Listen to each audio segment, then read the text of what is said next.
simply meant that we were saying to Nigerians, you can decide, you can vote for a candidate that doesn't have to be APC or PDP. And many Nigerians didn't see that. Many Nigerians felt that, how is that possible? You know, people thought we were mad. Some people insulted us. We were called all sorts of names, yeah? So there were a lot of things that happened on that. Then we now came to 2023. Of course, after NSAS, there was a shift. So I'll go back to NSAS.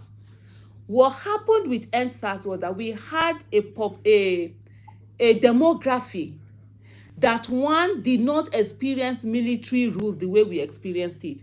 Some of them were born after the military rule. Some of them were born just before the military rule ended, or they were quite too young to understand what military rule is. So democracy to them didn't mean anything. My son is one of those people. I gave birth to my son in 1999, and so he's 25 years old now. So for them, you know, it really didn't mean much, and so they lived their own lives and they did their own thing, and they didn't really understand what democracy is all about, the effect of governance, how government can be so brutal.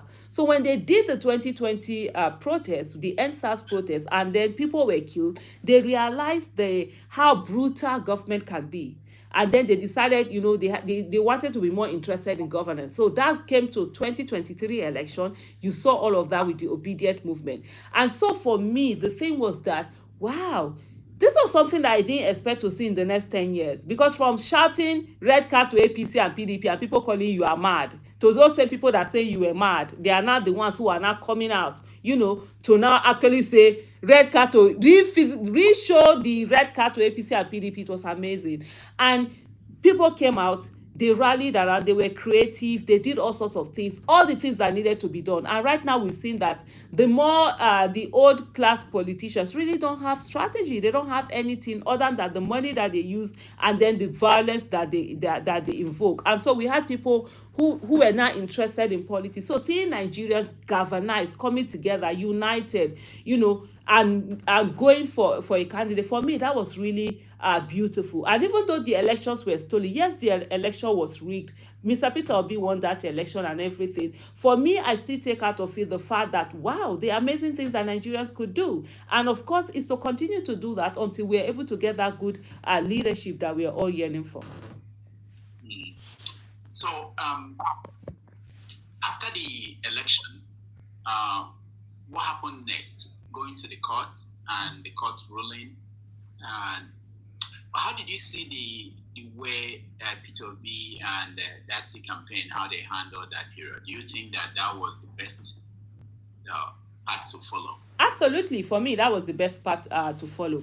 I see a lot of people who, oh no, he should have been on the streets. He should have been demonstrating. He should have. Well, he didn't stop anybody from being on the street, and he hasn't still has stopped anybody. There were people who were on the streets who were demonstrating. So everyone that wanted to demonstrate could have been on the street. But people always look for excuses. I think what they did was the best way, which is try all the system. Let everybody see. We didn't know how much rotten the judiciary was. We knew it was rotten, but we didn't know it was as rotten as it is.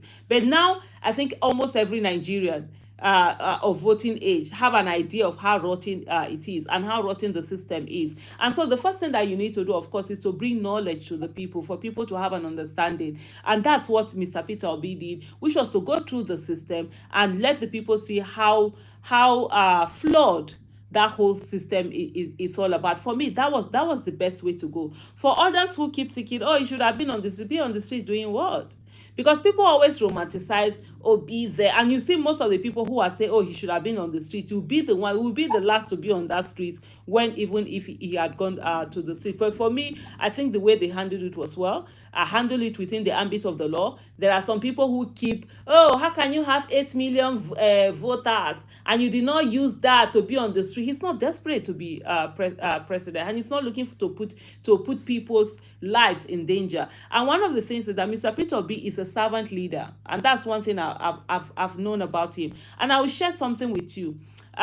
During the whole campaign, I have one regret with the campaign that I had with Peter Obi. And this happened, it was when we were going to, I think I can't remember, the south states, was it Bayelsa, then Port Harcourt and something. But anyway, we were supposed to have P Square come to perform. They had agreed, they supported him, they have agreed, they were ready to do this whole campaign. They were very vocal about their support for him, and they had agreed.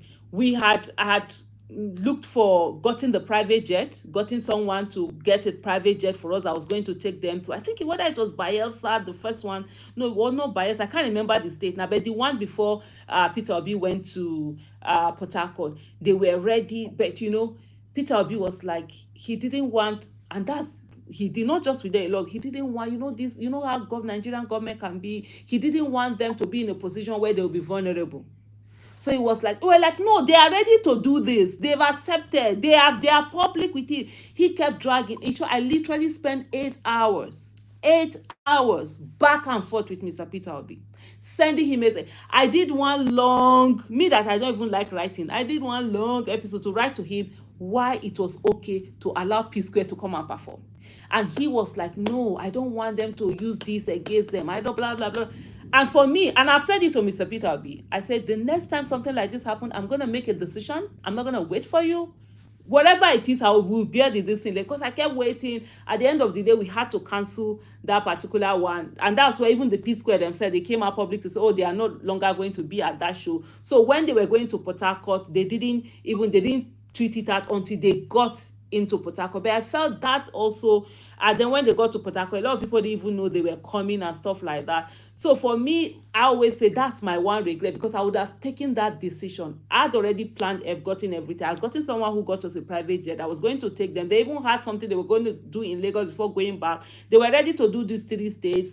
I could have just done it and just gone on like, okay, Mr. Peter, we'll talk about it later. We'll fight and do whatever over it. I'll make this decision. But I didn't make that decision, and I regret that. And I've told him, and they were like, anytime that sort of decision comes in again, I'm going to do it. But why am I saying this? I'm saying this for every one of us to know that this is who Mr. Peter Obi is. If something is going to favor him, he's not going to say that, oh, because I want this thing, let me just get it. He will always watch out for you. Is it safe for the person? Is it this? And he doesn't want anybody, and anybody that is supporting him to be affected in one way or the other. So people are expecting that Mr. Peter Obi is going to call people to come on the streets and protest for him, so that then you now have opportunity for them to bring you hoodlums like they did during NSAS, to come and start causing mayhem and say it is Peter Obi supporters that are doing it, or to bring tear gas, to start tear gassing us, to start shooting. Mr. Peter Obi is not one person to do that. He has shown it. That for me, I'm good with what he did. And I think the fact that people are more enlightened, people are seeing, now some Nigerians want to suffer. They supported Mr. Tinubu's rigging. No wahala now. Bring on the suffering. We go all here now. Everybody go chop breakfast. We don't dey chop am.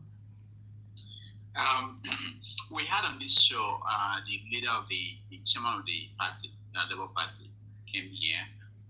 Mr. Peter Obi also came, and we asked them questions about what the plans they have for Edo State, to make sure that it's not going to be like what happened at the last election. Do you know about, are you following the Edo State governorship election, and do you know about plans that Labour Party put in place? I don't know whether I know anything about plans of Labour Party, because I'm not a Labour Party member. But of course, I follow keenly Edo State election, because I'm from Edo State. And for me, one of the things is that, Labour Party has a very good candidate in Mr. Akpata. And so Lumide Akpata, it's a very good candidate. In everything that it's done, it's in terms of when people talk about Labour Party and what they've done in other states. Yeah, there are some states that you see a candidate, you cannot even come out and support the candidate, because the candidate 2 day one kind. But so you'll be looking at it and giving, when they said that bombastic side eye, criminal offensive side eye, you'll be rolling your eyes. That's how I'm like, I'll see some of their candidates, I'm like, it's not me and you that will be supporting this person. I would rather not say anything. But with Edo State, I think they got it right. They were able to give the best candidate that is there. And I see a lot of people who have come out to talk about in terms of equity and justice. You understand? Edo State election, equity and justice. I say, when will Nigerians think about equity and justice when it comes to the poverty and suffering? Is equity and justice always about, which region is going to bring out the press? It doesn't come with who is going to ensure that you will get equity and justice from poverty and suffering, so that you no longer suffer. In Edo State, and I'm looking at them, I'm like, free me with that equity and justice thing. You know why?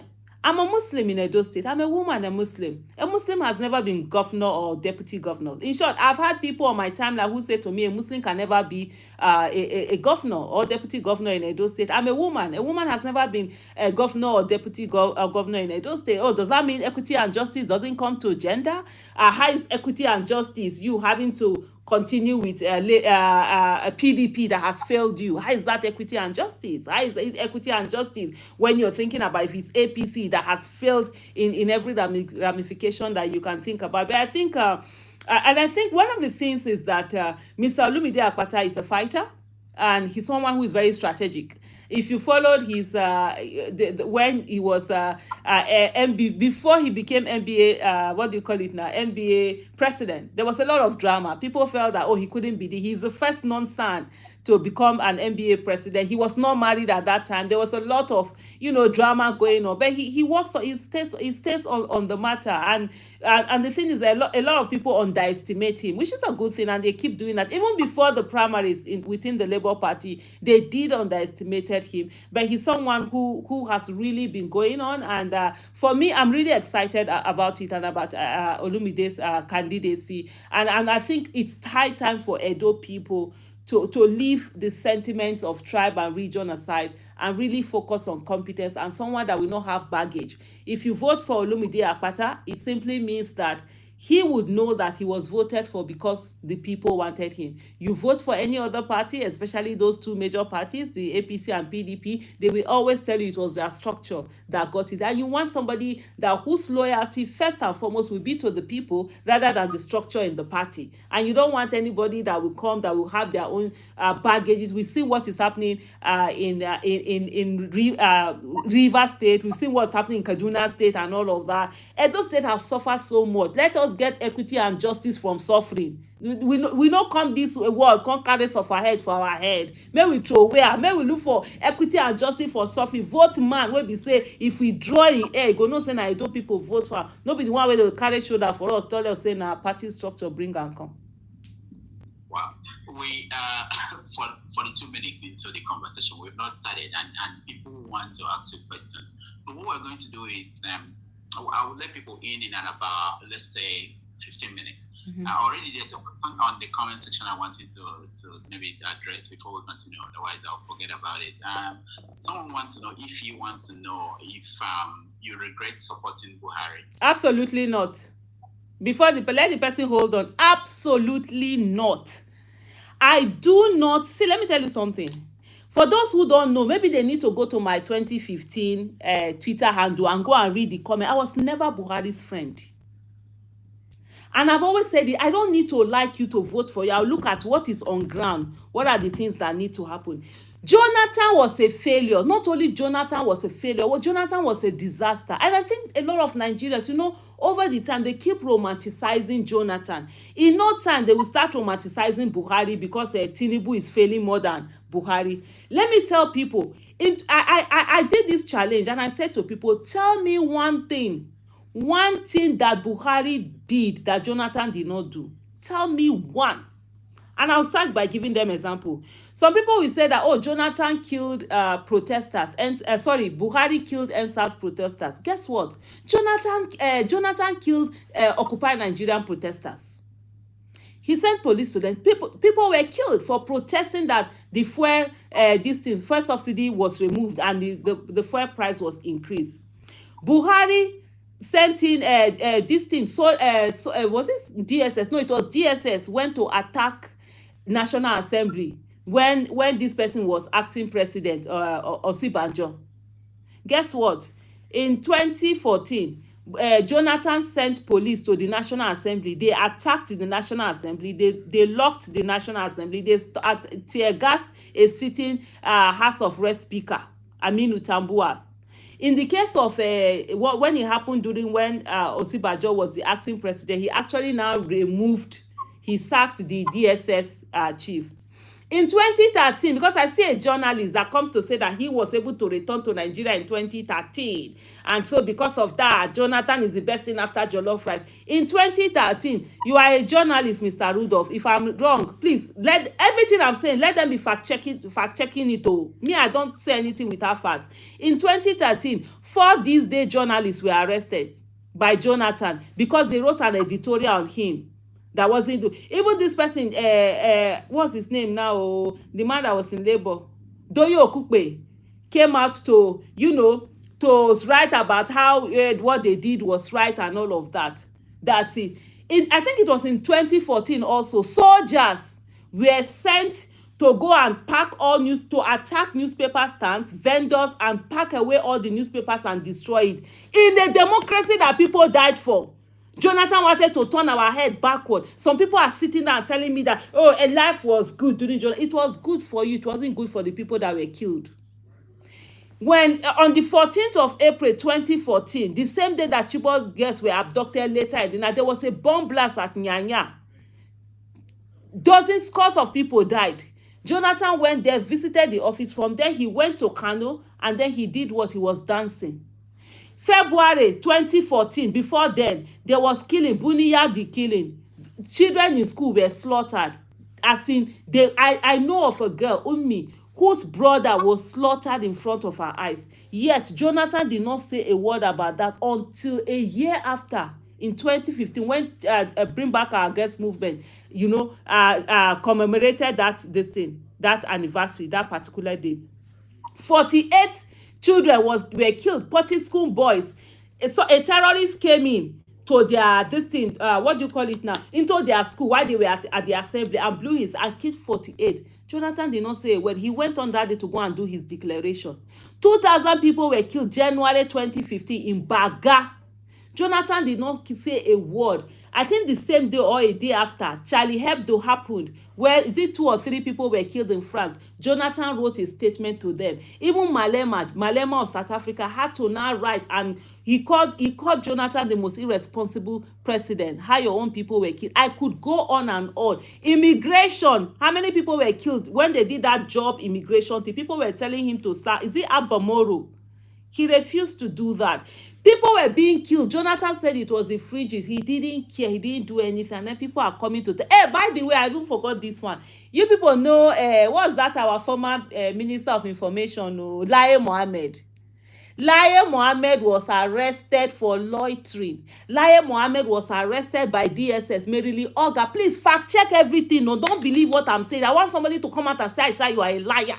We checked it and what you are saying is wrong. Because I've said, until I'm dead, no, I will not allow anybody to whitewash Jonathan. Jonathan was the worst thing that happened to Nigeria. Nobody wanted Buhari. Even me here, 2014, 14, go and check my tweets. I said nobody will vote for Buhari because that time they wanted to make him the presidential. I said for what? After what happened, the role he played in the 2011 election, riots and all of that. But Jonathan was so bad, his incompetence and failure made Buhari that was not an option to become an option to people. They voted for Jonathan that he was someone without shoe. Yet, he became this thing. I saw all throughout yesterday, they've been insulting me on Twitter. They are trying to whitewash. He say, they are suffering now more. Okay, don't worry. Tinubu will show you more suffering so that you will not begin to praise Buhari and say he was a good thing. But before I finish, let me talk about this other one. You see this person, what's his name now? Nasiru El-Rufai. He was arrested in Anambra State by Jonathan administration. They used DSS to arrest him. My then sitting governor from Edo State, Adams Oshomole, was the sitting governor. His helicopter, they stopped it from flying. They said orders from above. They were going to, is it Ekiti or was it, I can't remember which of the election, either Ekiti or Osun, one of them in 2014. EFCC opposition, sorry, what's it called? APC, the then opposition party, their offices were raided by DSS many times, saying that one thing or the other. Their members were arrested. Governors that were going into either Ekiti or Osun, I can't remember precisely, it's almost 10 years now, they were stopped. What's his name? Amechi, El-Rufai, they were prevented from entering that state. It was Jonathan that carried, I say, around 40,000 soldiers to go to Ekiti. That's why we started militarization of election. I keep telling them it was Jonathan that started the militarization of election, to go and use it and make sure that people don't vote the way they are supposed to do. And then people sit down today and they are talking about Jonathan. I'm like, which Jonathan? Because it didn't affect you.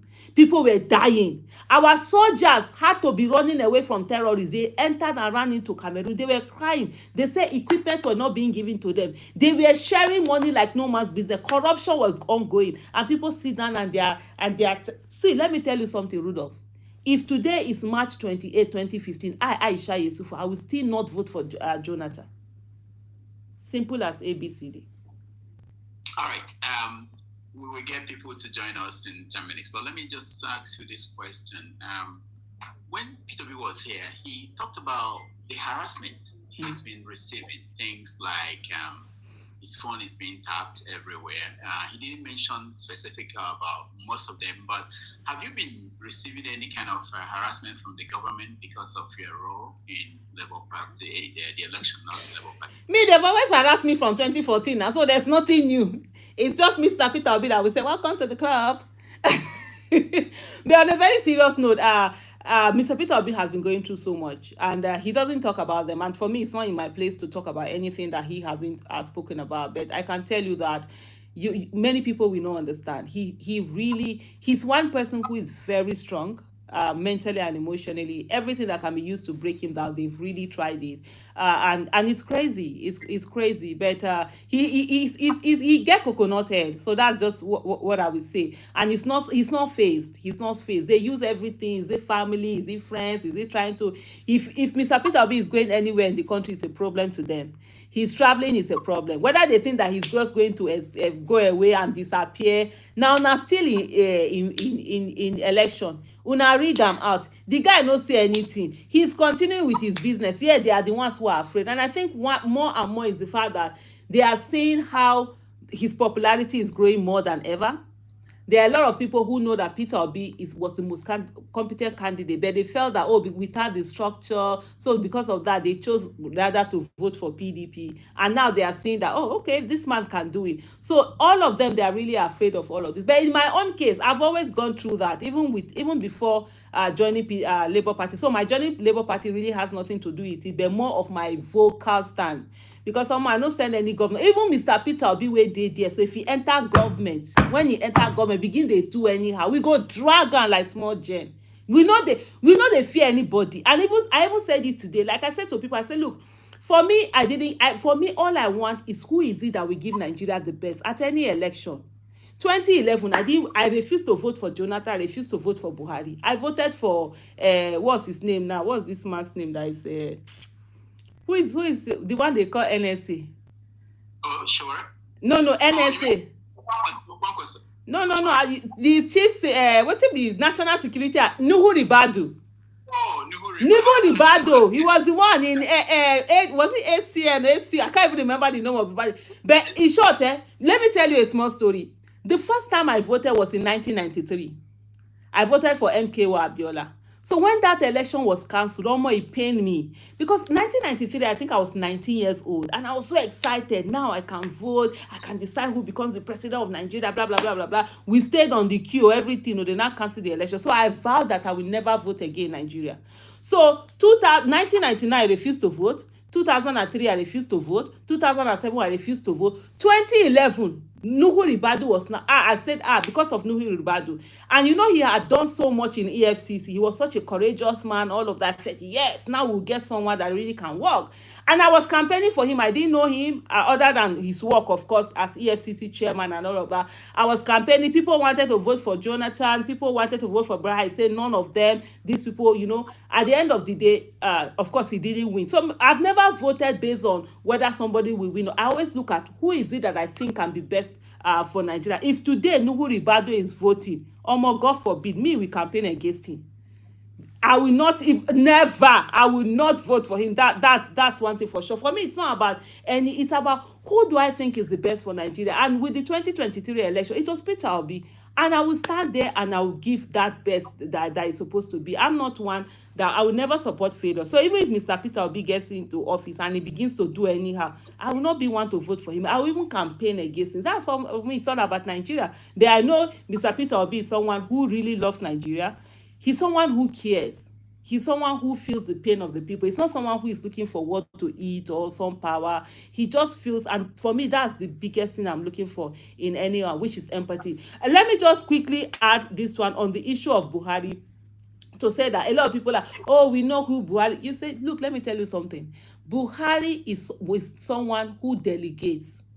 In 1984, he delegated to what's his name, Idi Agbon. Even when he was PTA chairman, he never takes this thing. It's someone else. So when Osibanjo came in, for me, 2015 election was all about Osibanjo. When I saw Osibanjo, I was like, and the things that they say he had done in Lagos, and all of that, all of those judicial reforms he had done, I was like, oh wow, okay, so now we have a competent person, and then he'll be able to take the reign. Why why Buhari will be there chilling and looking pretty in his in his starch babariga and kaftan.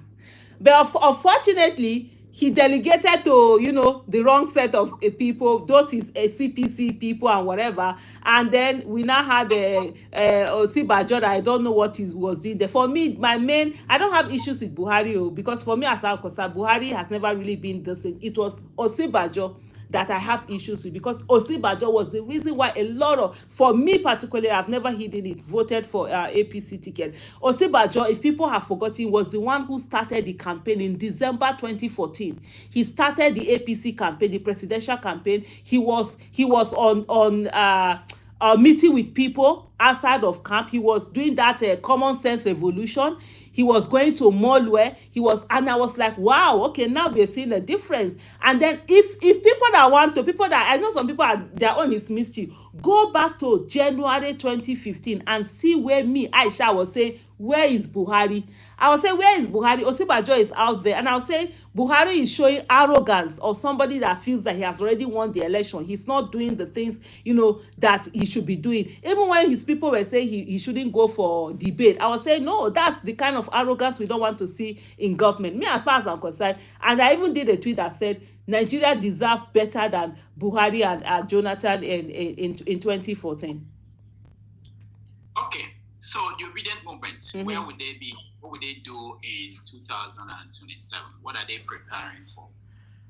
I'm not one to speak for obedient movement, so I can't come here and say I'm speaking for obedient movement. So I will just talk about what I expect what I hope it becomes. I see a lot of people, who go around, oh, they are the leaders of obedient movement. It's all bullshit.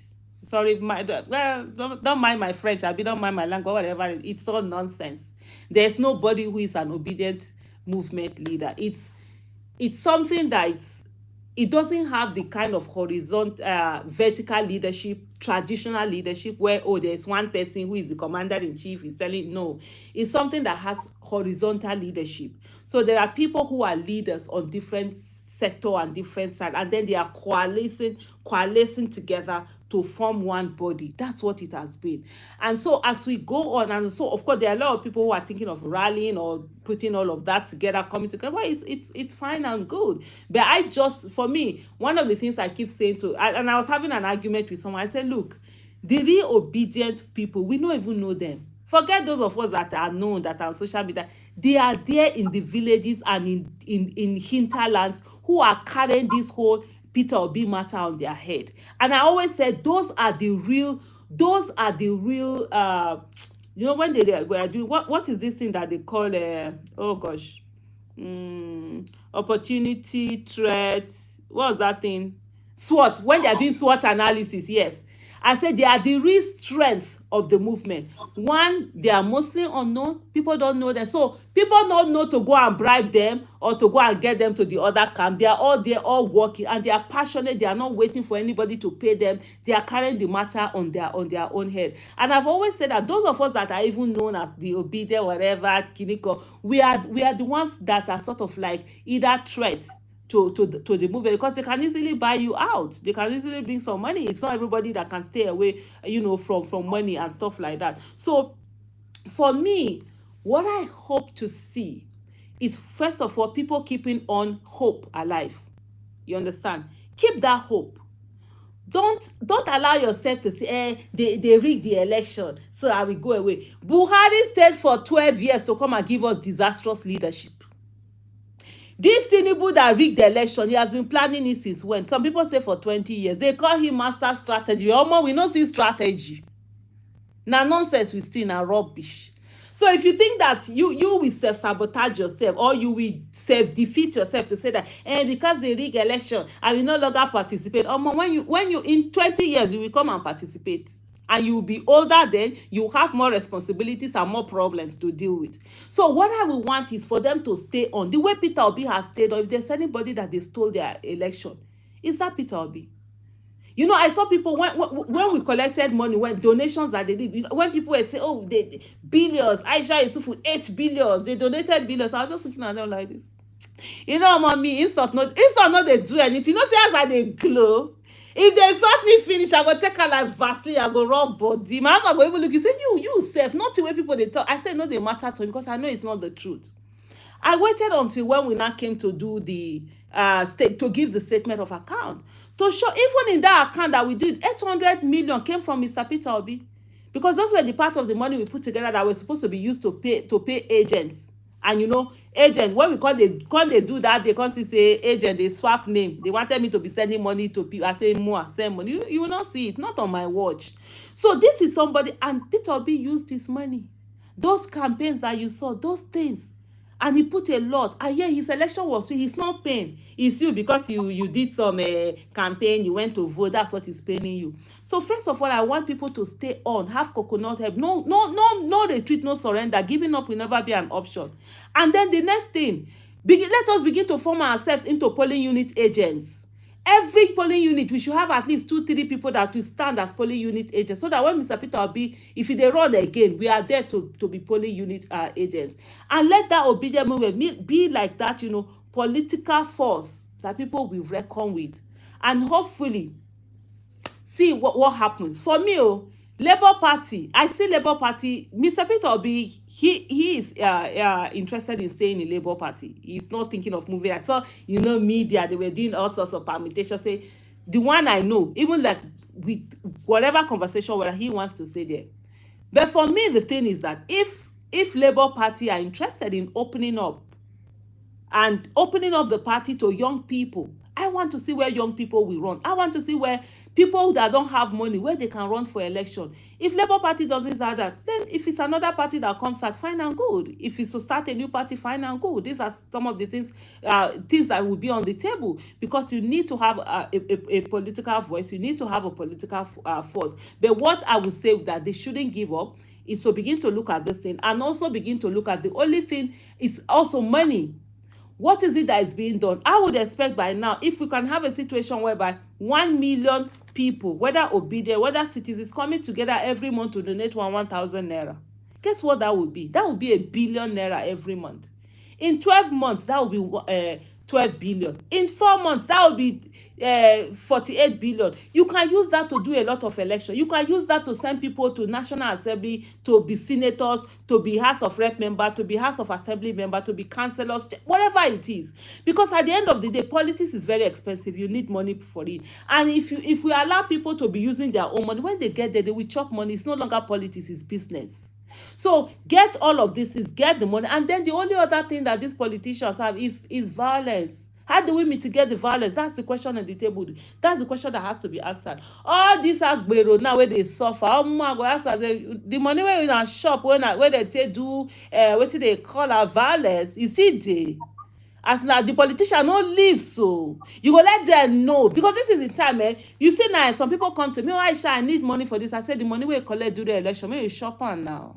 E suppose last you for 4 days. If you collect one sachet of wetin dey call am spaghetti, omo boil am for 4 years. I no send.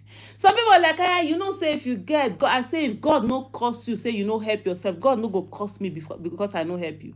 Because we must do tough love. People must understand the relationship between governors and their lives. People must understand that they cannot vote anyhow and expect that good things would happen. So even in mitigating that violence, let's begin to reach out to all of these agberos that they use, whatever, for them to understand that relationship so that they will not easily be used again as a weapon to promote violence. But for me, I'm really happy with the way how enlightened Nigerian citizens are, and even the obedient movement with their coconut hair. They know they agree. You do anyhow, you see anyhow. They show them for that social media. It sweet me now. I don't need to do a lot of things. I'm so relaxed. It's before that I need to fight a lot of battles on social media. Now I'll just be looking at them. Oh yeah, there are enlightened citizens that are doing it, and that's what I want to see also.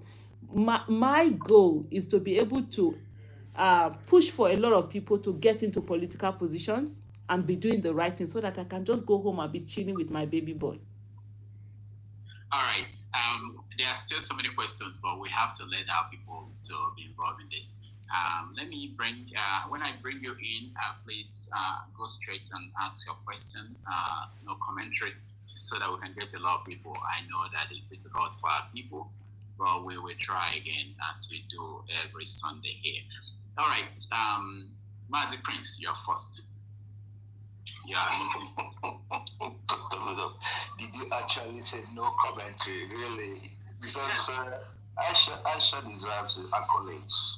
That's all I really owe her. I don't have much question to ask, but good morning first, Udo, and good morning, Aisha. I know you guys should be in the afternoon. Good evening. Okay. Oh, good evening. Yes, good evening. Yeah.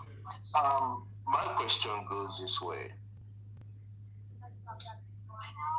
What would you tell your grandkids? Because I believe your grandmother. No, I'm not. Not yet. Not yet? Looking towards that. Okay. What would you tell the young ones right now in terms of politics? That's all I just want to ask. Yeah. Okay. You want to take? That'll be better. Yeah. Oh, okay. The caller, you're next. Aisha, Good evening. Evening. I think you've answered a bit of my question, but this is my thought.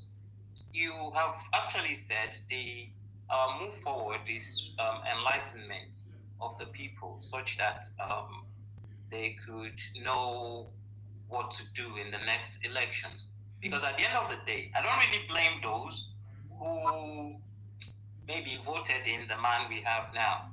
Because if you don't get 25% of a vote, it's very hard for you to be rigged in anyway. So some people really voted him in. Mm-hmm. But how do we ensure that people are enlightened rather than penalizing them for their ignorance, such that there should be a roadmap where anyone who wants to get involved in this enlightenment program can easily tap into, like you have said, groups where people donate money towards a cause. But if these things are not structured, it's like it becomes the analogy of everybody in the office waiting for someone to clean the table, and everybody thinking someone is going to clean the table. Nobody cleans the table. Yeah. So that has to be a game plan, a play, which the Labour Party or whatever party you choose to be in really put a structure down, because that's the structure that we're talking about. So to look forward to the future. All right, thank you, caller. Prince Nick. Meet yourself, Prince.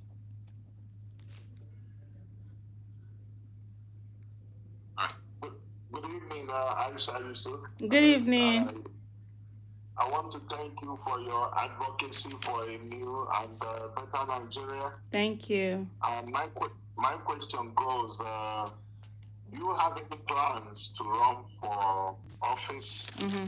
And if not, how do you intend to encourage and mentor youth to run for office from local government to House of Assembly across the 36 states? Mm. All right.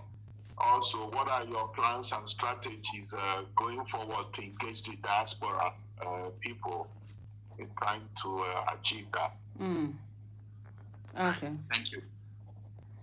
Okay. Thank you so much.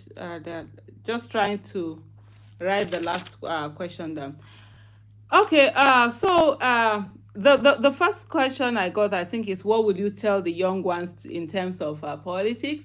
No, I don't have grandchildren, and so me having grandchildren will depend on my kids, if they want kids or not. I'm not that person who is looking for grandchildren. Like, oh, I need you to give me. No, it's your business. If you want to have children, I will love them. If whatever choice that they make, I'm very okay with that. So, and I always tell my mates who are always pushing their children for grandchildren, I say, look, if you want a child, go and adopt. Stop pushing another person and being on their case anyways. But I'm old enough to be a grandparent, that's for sure. What will I tell the young ones in terms of politics? What I'm going to tell the young ones in terms of politics is that politics is everything. Every aspect of our lives is governed by politics, and we were very foolish when we believed the people who told us that politics is dirty, and we thought that it was a good thing. It was us being such good citizens and being I don't even know, having integrity by refusing to participate in politics. And what we ended up doing was that we allowed charlatans to take over our political space and then see where the country is. Everything is about governance. And I also say to people, because you see a lot of people who really want to serve, who want to do politics, because of the keynote where they say politics is dirty, they find their way in advocacy and activism. I always say to them, politics and activism are the same. It is for the greater good of the people. It is the method that is different. Where people who are in advocacy and activism, point out the problem, people who are in politics are supposed to solve the problem. So it's so for the greater good. It's only in this part of the world where we have people who get into politics for selfish reasons. So what I would say to them, first of all, that politics is a good thing. Every one of us has to participate in it. And most importantly is the fact that we need to have a critical mass of people involved in it for some of us to be able to take our minds off for it. So everybody needs to put that focus, because it is through politics that people who govern us come from. And the governance affects every of our lives. The business you're doing, policies can make or mar that business. The educational system, our security, our everything, it's in the hands of the people who are governing it. And if politics is the way to go, they should go into it. And then the second thing, so that's to tell them about interest, about participating in it. The second thing also is to let them know that, look, when you want to go in for politics, ensure that you have integrity. I know integrity is very expensive. It's very costly. It costs you a lot of things in Nigeria. But that's the way to go. Otherwise, you will be in the politics of slavery, where you have to do whatever it is that your godfather or godmother is asking you to do. But if you have that politics, ensure that you're doing the right thing, not because people are watching, because it's the right thing to do. You ensure that you hold yourself to higher standards than you hold any other person. You ensure you get education, get knowledge, do the right thing. All of these things are very important when it comes to politics. And also to know that failing is not failure is not falling down, it's staying down. The first time I see a lot of people who try to run for office the first time, they lose and then they are giving up. Are you okay? So because you decide you wanted to run, then people must vote you, and they didn't vote you, and go there and run again now. And so that's why we also must make sure that people who are running for offices are not using their private money. If they are using their private money, when they go there, they have to recoup it. It's no longer politics, it's now business. They have to recoup that. So also to tell them, you have to be tenacious. Just keep going, keep doing it, keep doing the right thing. Be there, have people, get that knowledge, have people skills, know how to relate with people, and make sure that you know that you're going there to serve. Politics is not the place to make money. If you want to make money, go into business. It's a place to serve. I think those are some of the things that I'm going to say for those young ones who are thinking about politics. Then going back to the next question is that, yes, okay, yeah, I totally agree with you. There are people who voted for Tinubu, know that about it, but the thing is that they were not in the majority. And like you rightly said, before you are even able to read, there must be a certain number that would have voted you to enable you to read. That's what we have right now. And you say, how do we ensure people are enlightened without necessarily punish them? Well, the thing is that it's tough love. There's something they call tough love. You know, sometimes when you are telling a child, hey, stop it, this thing will burn you, that fire will burn you, you're always taking away from the big fire. And then sometimes you have a candle that is lit and you actually see the child still going to that candle. What do? There are certain times you just allow the candle, because you know the candle is not going to kill the child anyways. It's going to burn their hand, right? So when they touch it, oh, it burns their hand. Now they've learned, sometimes that's the tough love. They've learned that lesson that says, oh, that thing is, then they will now realize, oh, okay, that's why they don't want me to touch that big one. So sometimes there is tough love. One of the worst things that we've done in Nigeria is the fact that, and I was reading about this, somebody sent me something that Chinua Achebe said this thing, that charity is the opium of the rich. I read it today, I'm like, wow, that's so apt. You know what they say, religion is the opium of the masses, right? Charity. There's this thing that charity does to people who have means. They feel good. They feel they are. But at the end of the day, are they really helping? Are we really helping? No. We are contributing to the problem. Because what we've simply done is that we have turned ourselves into we play government and God. We have Messiah syndrome. Messiah complex. We want to be the ones helping people. Oh God, you know how many people's children, how many school fees I'm paying? I'm paying so school fees. More. I said I don't want to help anybody again. I want people to not need my help. Because when people are in the same situation I mean, they won't need my help. They will have good healthcare system, they will have good educational system, public system, and so they can take, that's where government comes in. But what we try to do is that we play stopgap for the failure of government. We are subsidizing the failure of government. This Nigerian government say they don't want to subsidize fuel, they don't want to subsidize electricity, but we are subsidizing their failure. We are paying for people's school fees, we are paying for people's healthcare. They will never understand bad governance. They will never.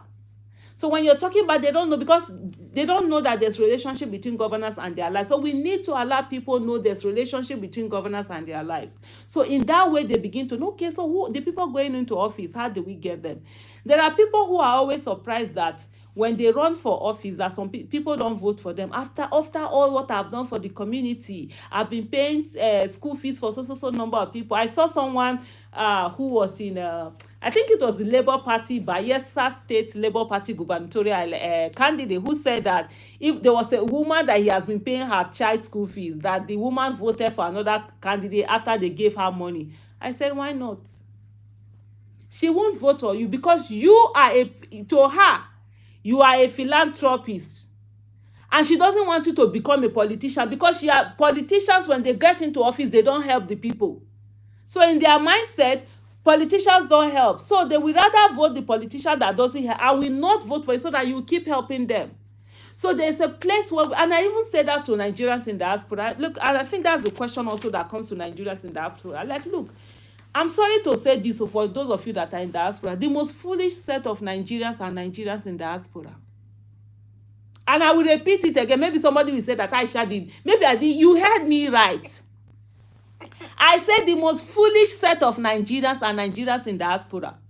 You contribute about 4 to 5% of the GDP of Nigeria. Without your billions that come into Nigeria, wallahi, Nigeria for don't fall yakata for ground. Yet you have zero political power.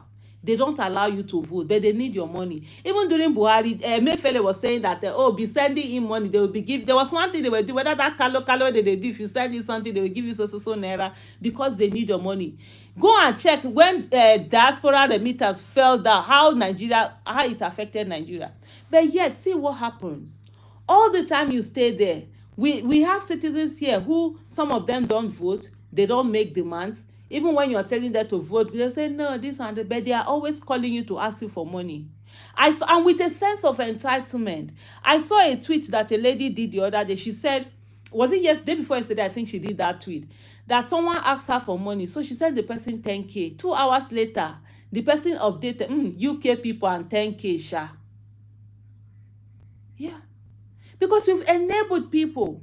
People now have a sense of entitlement when they're asking for money. They won't understand that relationship between their life because we don't allow them to feel it. Now, when somebody goes, like, no, as somebody came to me, which day was it? They said they're looking for. I said, go and meet. And they said Tinubu, they share money now. Go meet and collect 50K. No, collect your 50K. Another one, oh, they can't pay school fees. I'm like, oh, go and meet. Oh, they said they get student loan. Because we've allowed citizens to sit down and watch their billions being spent anyhow. And then we sit down, we are killing ourselves to take care of them. Now, we no longer do that. In 2019, I did a tweet, January 1st, 2019, I said, I will no longer be stopgap for people that refuse to hold their government accountable. If you don't hold your government accountable, enjoy whatever you see. So if we must get to that place of tough love, and then for people to begin to see relationship between governors and their lives, and get to that. For Nigerians in diaspora, I've said this before. You guys have money. Before the 2023 election, I said 2 people were going to be the game changers. The youth and Nigerians in diaspora, and they were. You have a lot of money. What stops you from putting that money together? Pull it together. Begin to send people to Nigeria that will be your representatives. From all the states in Nigeria, there's no place that they don't have a sizable number of Nigerians in diaspora there. Send them to go to the houses there. Is it state houses of assembly? There are some people who have retired. Maybe they are not doing them. They can come and serve. Put money together, rally money. You see this, let me tell you, campaign, there's nothing in it. You've seen it. 2023 election, open our eyes. These politicians don't know anything about campaign. Send these people in, have representatives that will be in state houses of assembly, that will be in at the National Assembly, will be in Senate, and also, what do you call it now? House of Representatives. So that when they are talking about diaspora issue, they'll be talking about your issues there. We saw a situation whereby, I think it was the 9th, is this the 10th assembly? It was the 9th assembly or something like that, where there was a case that some Nigerians in diaspora had brought into the house to talk about the killings in Benue State. And then the then deputy speaker of the House of Representatives said that, oh, they cannot hear this thing because they are not Nigerians living in Nigeria. How can they be talking about Nigeria issue? But meanwhile, their dollars, Nigeria is collecting their dollars, their pounds, their euro, their whatever. No, you need to begin to have that power. By now, it should be an issue. The Nigerians in diaspora should be able to vote because they are affected by the nonsense that is going on in Nigeria. Every Nigerian in diaspora, I'm sure you get more people are calling you now to demand for money than they used to before because of the problems that are in there. So these are some of the things that needs to be done in terms of, ensuring that you're becoming part of the political space. How are you also getting people that we get into the legislative arm of government? I know a lot of us are fixated with the executive arm of government. And as we go on, for me, let me just quickly, before I round up on this, Rudolph, to say the legislative arm of government is the bedrock of democracy. They have oversight function, they make laws, they hold executive accountable, they ratify treaties. Even when they do all these political appointments, they are the ones that have to, I can't remember the word that they say it now, have to, what's that word they use? When they go to Senate, they have to certify that they accepted or whatever, because otherwise if you do an appointment and so for some position, if the National Assembly, you said? No, you're right. I think you're talking about they have to approve.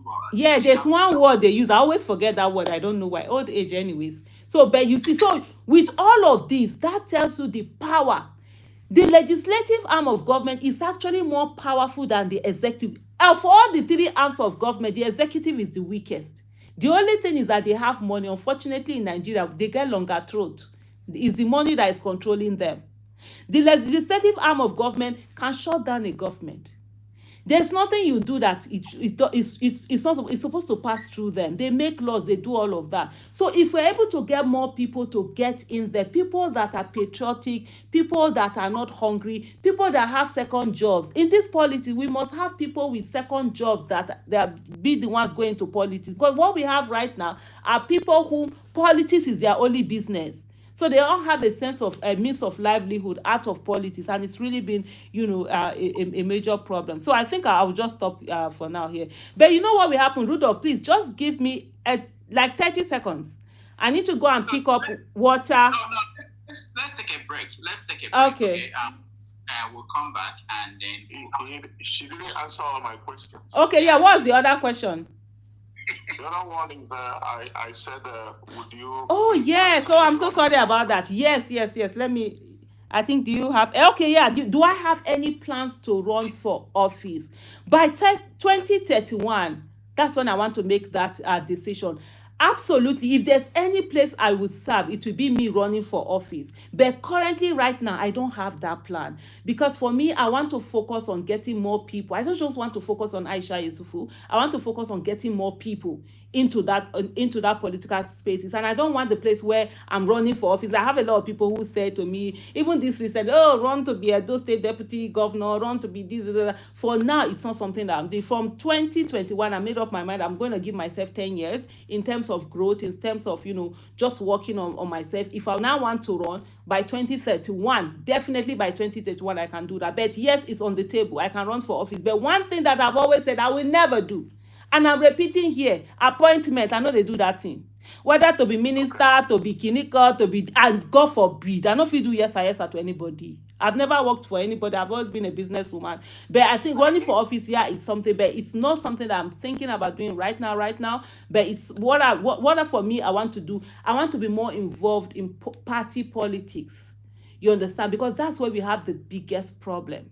I want to be involved in that, even if it's the leadership of a party or whatever, so that we have a party where we are ensuring that people with competence, character, capacity are the ones who are getting the ticket of the office, not the one that some people can come and pay money and get their way in. Yeah.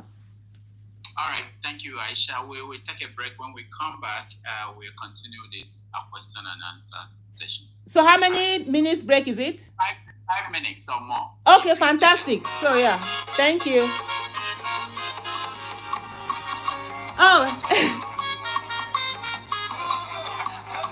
Oh my goodness, I'm so sorry. So I'd forgotten that you guys are here. So they said they're going to take a break, 5 minutes break. So I'm going to leave this here. So I'm sorry, I'm just going to move on. What's going to happen? Actually, I'm actually fasting, so I need to go and break my fast and also to pray. So otherwise I would have just continued this with you guys. I would have been talking to you guys. But no verse. I'm going to go, and when I do my prayers, I'll come back and then we continue conversation. So I won't end this field now. I'll just leave it here. I don't even know whether I should continue. I'll just leave it here like this. When I know verse, I'll come back, inshallah, in no time. Thank you so much. Well done.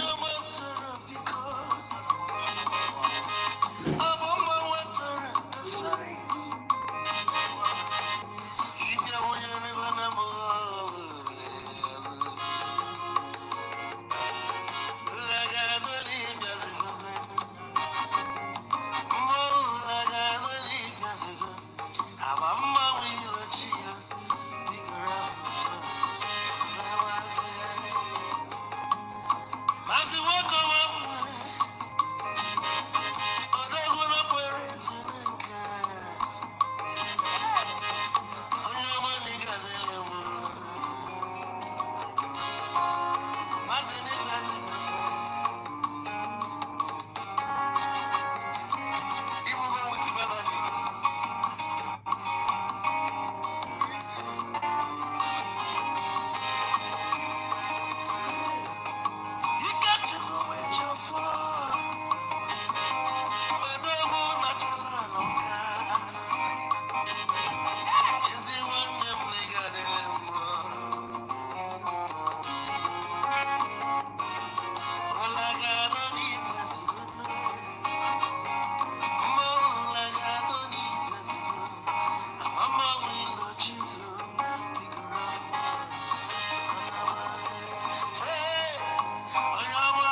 Hausa warrior Queen Amina ever reincarnated, she probably did so in Aisha Yesufu.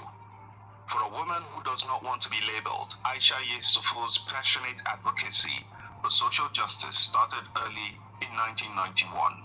She was denied admission into the Nigerian Defense Academy, NDA, on a gender basis. Her tenacity has earned her more than just the title of activist. She has won hearts and put her name on the list of Nigerians who have walked the talk about their advocacy and passion for a better Nigeria. When she turned 40 in 2013, Aisha made a pledge to herself, which she reiterated in this video. 8 years ago, on this day, when I turned 40, I made a solemn promise to myself that I will give the next 40 years of my life, if God so gives me another 40 years, to Nigeria. Fate did not waste time demanding she redeemed her pledge when Boko Haram struck the quiet town of Chibok the following year and took away 276 of their daughters from their school hostels. True to her pledge, she co-convened the Bring Back Our Girls (BBOG), an advocacy group that drew international attention to calls on the government to do right by the kidnapped girls. The BBOG movement drew so much attention that the captors of the girls released this video mocking the calls for the girls' release. Bring back our girls. Oh, bring back our army. Bring back our army. Jonathan! Girl, Christian, bring back our army. That would become one of the many times this passionate social crusader and public speaker would hold the world's attention. But who is this woman? In Odumeje's voice, how does she form? Aisha was born in Kano on the 12th of December 1973 to Muslim parents who originally hail from Agbede in Edo State. Also known as Aisha Yesufu, people often wondered how the child of Edo parents, born and raised in the north, came to bear an Igbo name. Always one to be affected by the plight of others, Aisha adopted the name Somtochukwu to honor the late Somtochukwu Ibianusi, a 10-year-old boy whom the Nigerian military killed during a protest at the demolition of the Eke Uku market in Imo State during the tenure of Governor Rochas Okorocha. She took to her Twitter, now X handle, to mourn the boy, and she made a post in 2019 where she vowed to add Somtochukwu to her name. And as her Wikipedia profile shows, she did. She was initially admitted to Usman Danfodio University in 1992. But after the school closed, she enrolled at Ahmadu Bello University to study medicine. Aisha was forced to abandon medicine when Ahmadu Bello University was closed following the killing of a professor in 1994. She enrolled at Bayero University, Kano, and graduated with honors in 1999. She bagged a master's degree in pharmaceutical microbiology from the Ahmadu Bello University, Zaria.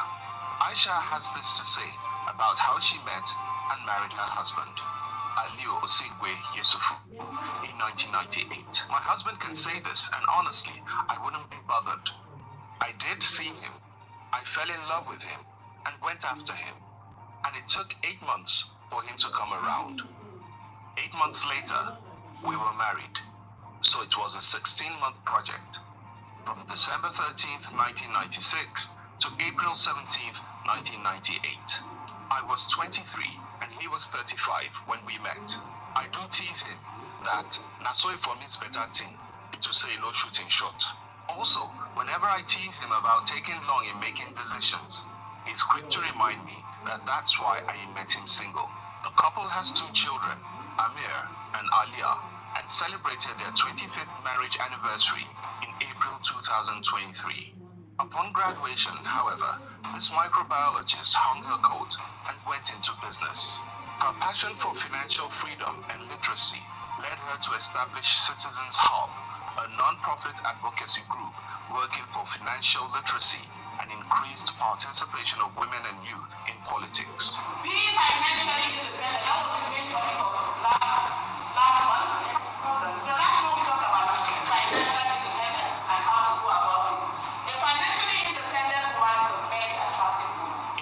2020, during the NSAS protest, Aisha again broke the internet with an Hello, iconic everyone. picture of her Oh my defiantly goodness. standing between protesters and the police. Oh, Lord have mercy. Hey, yeah, greetings to you. Thank you so much, everyone. I actually had to quickly go because I'm actually fasting today, so I needed to go and break my fast and then start this thing. So thank you for those of you who have stayed on. You guys are amazing. I don't take this for granted. Honestly, like, what's that thing they should I be doing? Eating mukbang or whatever. You guys are actually really amazing, and I don't take you for granted. I mean, my YouTube page is always, growing and all of that.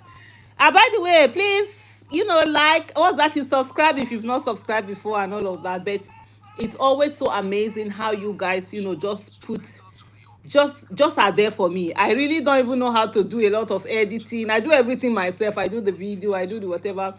I don't know how to do much of editing, but you guys, hey, you just listen to the messages, you just listen to all of that. So I really always appreciate you. So thank you so much, and thank you so much for staying on. I'm here with Dr. Damages, with Rudolph on his program, and so that's what we are doing. We are going on this. So yeah, it's quite interesting. It's been quite interesting. So me on a new verse, when I see me they chop food because I'm trying to. So yeah, please, if you have any questions before we go on to the main question, just ask me so that I can answer something right now. Well done, everyone, and thank you so much. And I really, really, really, really do appreciate you all.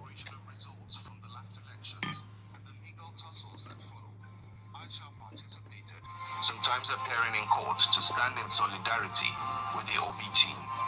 When allegations of mismanagement of election funds were made against members of the Obi Dati campaign team and the Labour Party, she gave a detailed account of the funds she oversaw during the campaign. I know there have been reports out there that there were billions of naira that were raised, some even say hundreds of millions of dollars. Well, we hope we'll see those monies, and if there are people out there that can help us track those monies, we would want to see them. But what we received specifically was this particular amount, 500, let me repeat it once again, 595 million naira, 976,000 naira, 994 naira. Keeping to her mantra of saying it as it is, Aisha has continued her self-professed duty of being an active citizen. She takes no prisoners when she dissects trending issues and news on her YouTube channel. And for that, we can say her mother was right, because, truly, in her courts, no one wins. For me, like right now, there are things that the way I would react on issues 10 years ago, I can't do it now. Because now, it's no longer the Aisha Yesufu that was before 2014, that was just my normal, ordinary citizen doing my thing. All now that, there's a bit of influence attached to you, recognition. So you have to be careful. What the military missed for not letting her join and be a field marshal, the Nigerian populace gained in having her as the people's field marshal.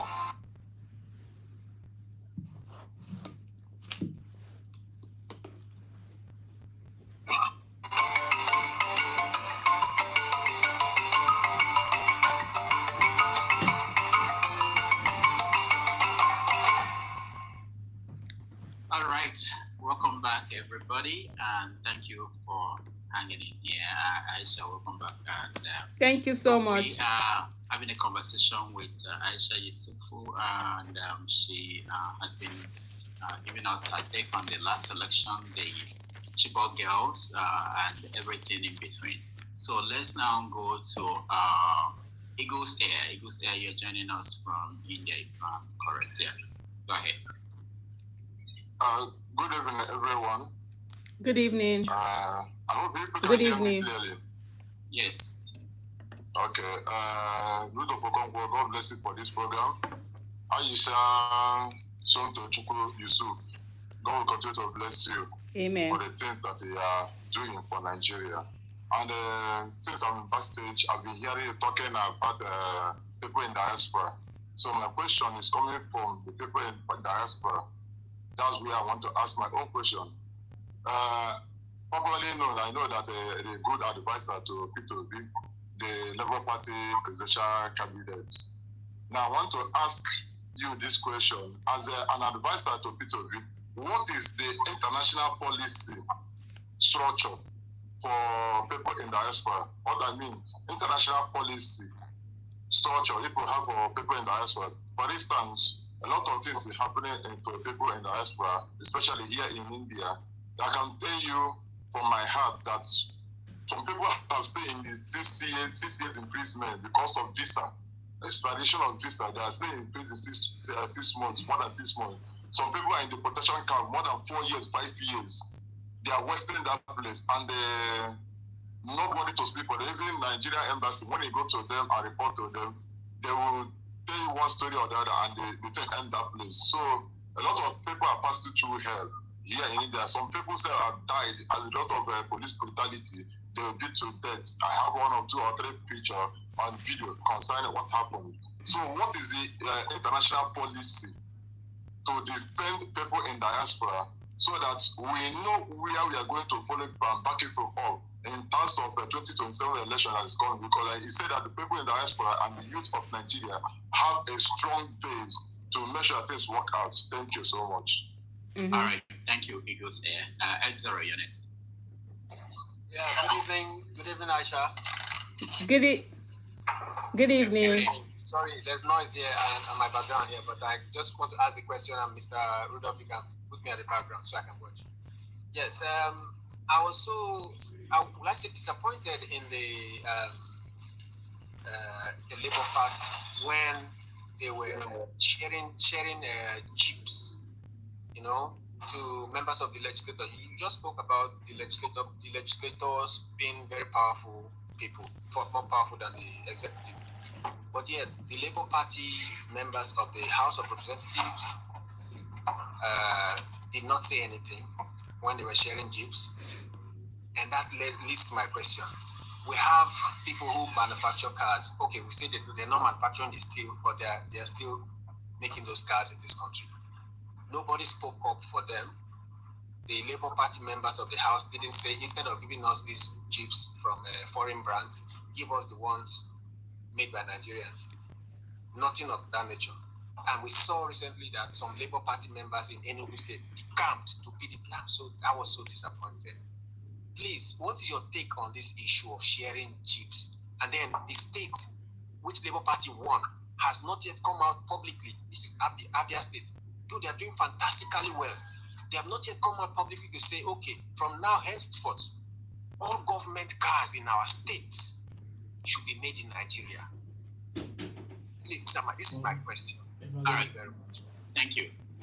Aisha, before I call the next person, maybe you can add this to the question that Exeter just asked. Okay. Someone on the comment section wanted to know about the lawmakers. Why did they collect Ababio's money to pass the budget? Labour Party's lawmakers. I know you are not a spokesman for the law, but you can weigh in on that. All right, continue. Okay. Hello, Rudolph. Thanks for having me. And hi, Aisha. It's a pleasure to be making your acquaintance this afternoon. Hello. Thank you. Hi. Just a little joke. I think to come show us how they can measure coconut head. I want to know how to take measure that coconut head. You know they grieve for anybody. Now so they take measure. No, they grieve for. They do anyhow. They see anyhow. They anyhow they want her. If they want me, we do softly. They want me, we do hard. We will do her. Well done. So last, I think it was last week or 2 weeks ago, we had Mr. Obi in our forum here, and It was a wonderful time. Before he came, I've been speaking out on a particular subject, and I want to continue speaking up on that because it's very important. In the issue of the Labour Party National Assembly members and the structure issue. Remember, like you rightly said in your initial intros, you talked about how Nigerians kept, dissing Labour Party and Peter Obi as not having structure to win the election. But we know that with the so-called official results, at least let's use that one, that those numbers totally broke that argument. However, we're going towards 2027. My view has been that Mr. Obi needs to, have a control of the party. He said he doesn't have control of the party when he spoke to us last time. And one of my advocacy has been that if he does not control a party, he should go and form his own and have a control. The numbers will follow him to that place. So, added to what Kulata asked, Ikolala asked, and then what Mexero spoke about, what's your view on this question? And then what's your view on the performance of the Labour Party legislators? Because many of us are disappointed. People might say it's not true, but we know that a lot of people want their seats in part to their affiliation to Labour Party and Mr. Peter Obi. No matter how everybody argue it, we know this. So if Obi does not control the party, don't you think it's a disservice? And it will come down to haunt him should he stay in Labour Party for 2027? And if so, shouldn't he leave and go and start now preparing that structure so that the structure will not be an issue? Okay. Thank you so much. I think I can go now, right? Yes. You know, when I hear them saying Rudolph Okonkwo, I'm like, who are they talking about? Means the doctor damages. I know. I'm like, Rudolph, we shall be Rudolph again. That's such like a normal name for someone who is extra. That kind of a thing. But anyway, thank you so much for this question. So the first caller, the first person who asked the question, I don't know whether I'm in a position. I don't think I have the knowledge to be able to answer you the way you ought to be answered. So when you were talking, the first thing I'm like, oh my goodness, I was thinking of Peter Obi's manifesto. Where is that part that we read? But honestly, I'm not in a position to be able to answer that very well. But I will just give you my own thoughts on some of those things to say that one of the reasons why Nigerians are treated so shabbily outside is because of the country that we have. So the better governed we are, and the better that the life of the Nigerian citizen matters to the Nigerian government, the better we'll be treated in any part of the world. It's just like when you talk about an American citizen. There's a reason why when in other countries, like even those countries that are running mad, when they hear this person is an American citizen, there's a different way they care. They treat that person because they know, of course, there's a nation behind that person. No matter how the person will worry, American government will stand with their own people. So I'm going to apologize. I'm not able to answer your question. I can't remember what is foreign policy about, and foreign policy is not my strength at all. I know little or nothing about it. I'm always learning. Even when they're having conversation on social media, I never participate. All I do is to learn as much as I can. But one of the things I do know is that with a better governed country, we will have a better, passport.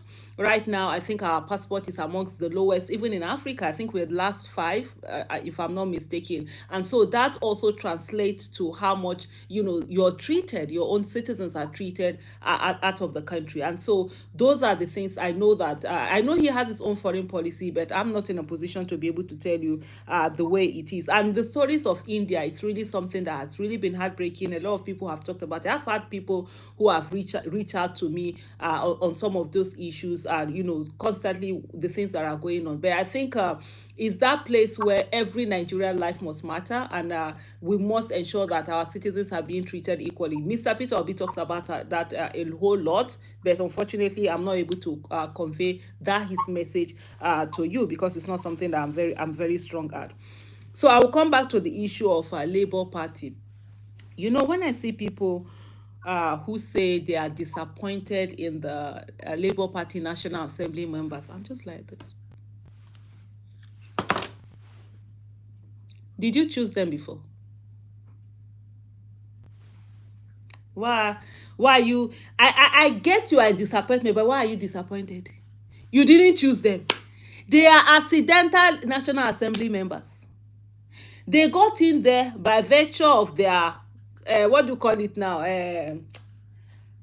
Close, they were in Labour Party, there was a Mr. Peter Obi, and people felt that, okay, let's vote everyone. You really did. We really didn't put them there. We don't even know what their characters are, what they're, some of them, their antecedent, what they are, how they are, whatever. We don't know that. So why are you so disappointed as if you did something? Why are you taking ownership of, I don't know, because if I'm disappointed in somebody, is like, I'm taking ownership of your failure. We didn't. If next time they get in there, that's where you now say that, okay, yes, the onus is now on us for rewarding failure. So, and I think that's the first thing, because I see a lot of people who are trying to put the parallel, oh, after all, we won't vote. After all, the National Assembly members that got in there, see the way they are behaving. So maybe even if we have voted Peter Obi, if Peter Obi had got in, no, they are two different things. These are people who, first of all, their competence, character, and capacity were not checked. You just woke up and you saw them as Labour Party candidates. And so because of the fact that you knew Mr. Peter Obi, you were going to vote for him, you knew his antecedent, you wanted to vote for him, you extended that courtesy to other people. And yes, I totally agree with you. They've been absolutely disappointing. They have been. So that's where the issue of competence, character, patriotism comes into it. If you're talking about, when they're talking about, oh, the dollar is going high. I saw when the Senate president came out and was talking about that, oh, people, I think he was the one, people that are paying school fees, people that are doing health. I'm like, really? When you people, oh no, was it the one, I can't remember whether it was the Senate president now or the CBN governor, one of those, in a way, APC of this illegitimate government. One of them were talking about that, and I'm thinking, what about the cars that were bought by the National Assembly members? Is that not dollars they were spending elsewhere? And what do it simply do is that with those cars that they have bought, they have exported employment and imported unemployment into Nigeria, because they created jobs for another economy, without creating jobs for their own self. If they had used that money in Innoson or the other card, the one, I think we have about 3 or 4 Peugeot and all of that in Nigeria, that would have helped the economy in a way. But the thing also is, why in the first place are we even buying cars for National Assembly members? If you don't have car, trek.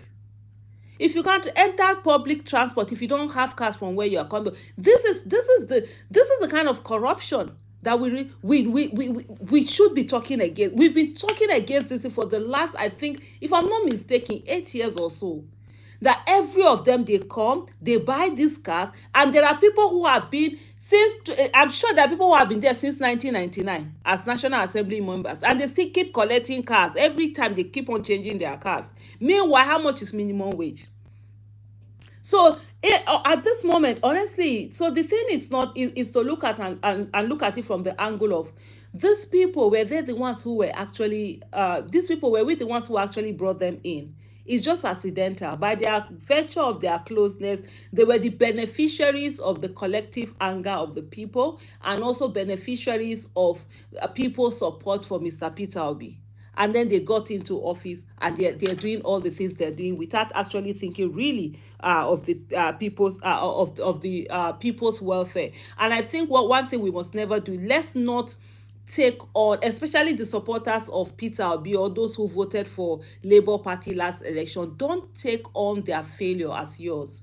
You understand? If it was Peter Obi that went in and he's failing, that's a different thing, because you saw him, he was the one you wanted. These ones are just accidental, this thing. But that notwithstanding, it's when it comes to the next election, you can't recall, you more or less cannot recall legislative members in Nigeria with the laws that we have. It's almost near impossible, because you need 50% of the registered voters, and I can tell you, most of those registered voters are fictional. So how do you even get 50%? And one of the things that for me I've been agitating for over the years is that we need to have a new law that says 50% of the number that voted you in. So if you went to the National Assembly or State House of Assembly with 300,000 votes, we should need 150,000 votes to recall you back. They shouldn't tell us that we should go and look for 50% of 2 million or either 1 million that is registered there, because that's not it. Those are not the people that voted you to go in there. So that's one thing. In the case of Abia State government also, and I think Abia State government has really been has patronized innocent very well. They've done that. And I know there was a time where they put out that they were buying, whether they were buying some cars, they had orders for some cars abroad, and there was an outrage. You understand? There was an uproar on social media. We all called them out. Like, what was that? What does that mean? You have a company there, and they did come to explain that, oh no, because of course the company, they needed this cars on time, and some couldn't supply. Though we were like, oh, those are no excuses. Just do whatever you need to do. But I think Abia State has really been doing well, and even the Governor Alex Oti, the car that he drives is actually the Innocent. His official car is the Innocent car that he drives about. They in their own way, they can only maybe pass a law for the Abia State government to say that they will only use made in Nigeria car. Even if you say it's not manufactured in Nigeria, even if it's assembled, let it be it was assembled in Nigeria, it's still creating job in a way. So these are laws they can, but they cannot pass a law that now that covers the whole country or the whole government or something like that. They can only do something that is related to them, and I think that would be a law that would really be good. The same way that the State House of Assembly has been able to pass that no more pension should be paid to any politician, any governor or deputy governor. I mean, this is also something that they can do to ensure that monies are kept within the country. But for me, it's for us not to also give legitimacy to people who constantly use monies to just constantly keep buying vehicles year in, year out. A vehicle lasts for like 20 years, 30 years. It's not something that you just keep changing anyhow. So what happened to the last vehicles that were used by the last administration? What we've had in some states is that when these governors are going away, they pack all the cars. Those are not their private properties. Those are properties for the state. And so there should be a place where whatever governors' vehicles, whatever, should be used, subsequently. Let them fix them, let them repair them, let them maintain them. Vehicles can run for 20 years. It's not something, most of the tokumbo that we use here in Nigeria, they're already 10 years old, 20 years old. So we must have that judicious, use of our public funds. Then I think the question that came in from the message is that why did they collect Akpabio's money to pass budget? I knew there was a time when Akpabio said he was sending money to them, when they now had to correct him, and he was saying that, oh, his message to their whatever.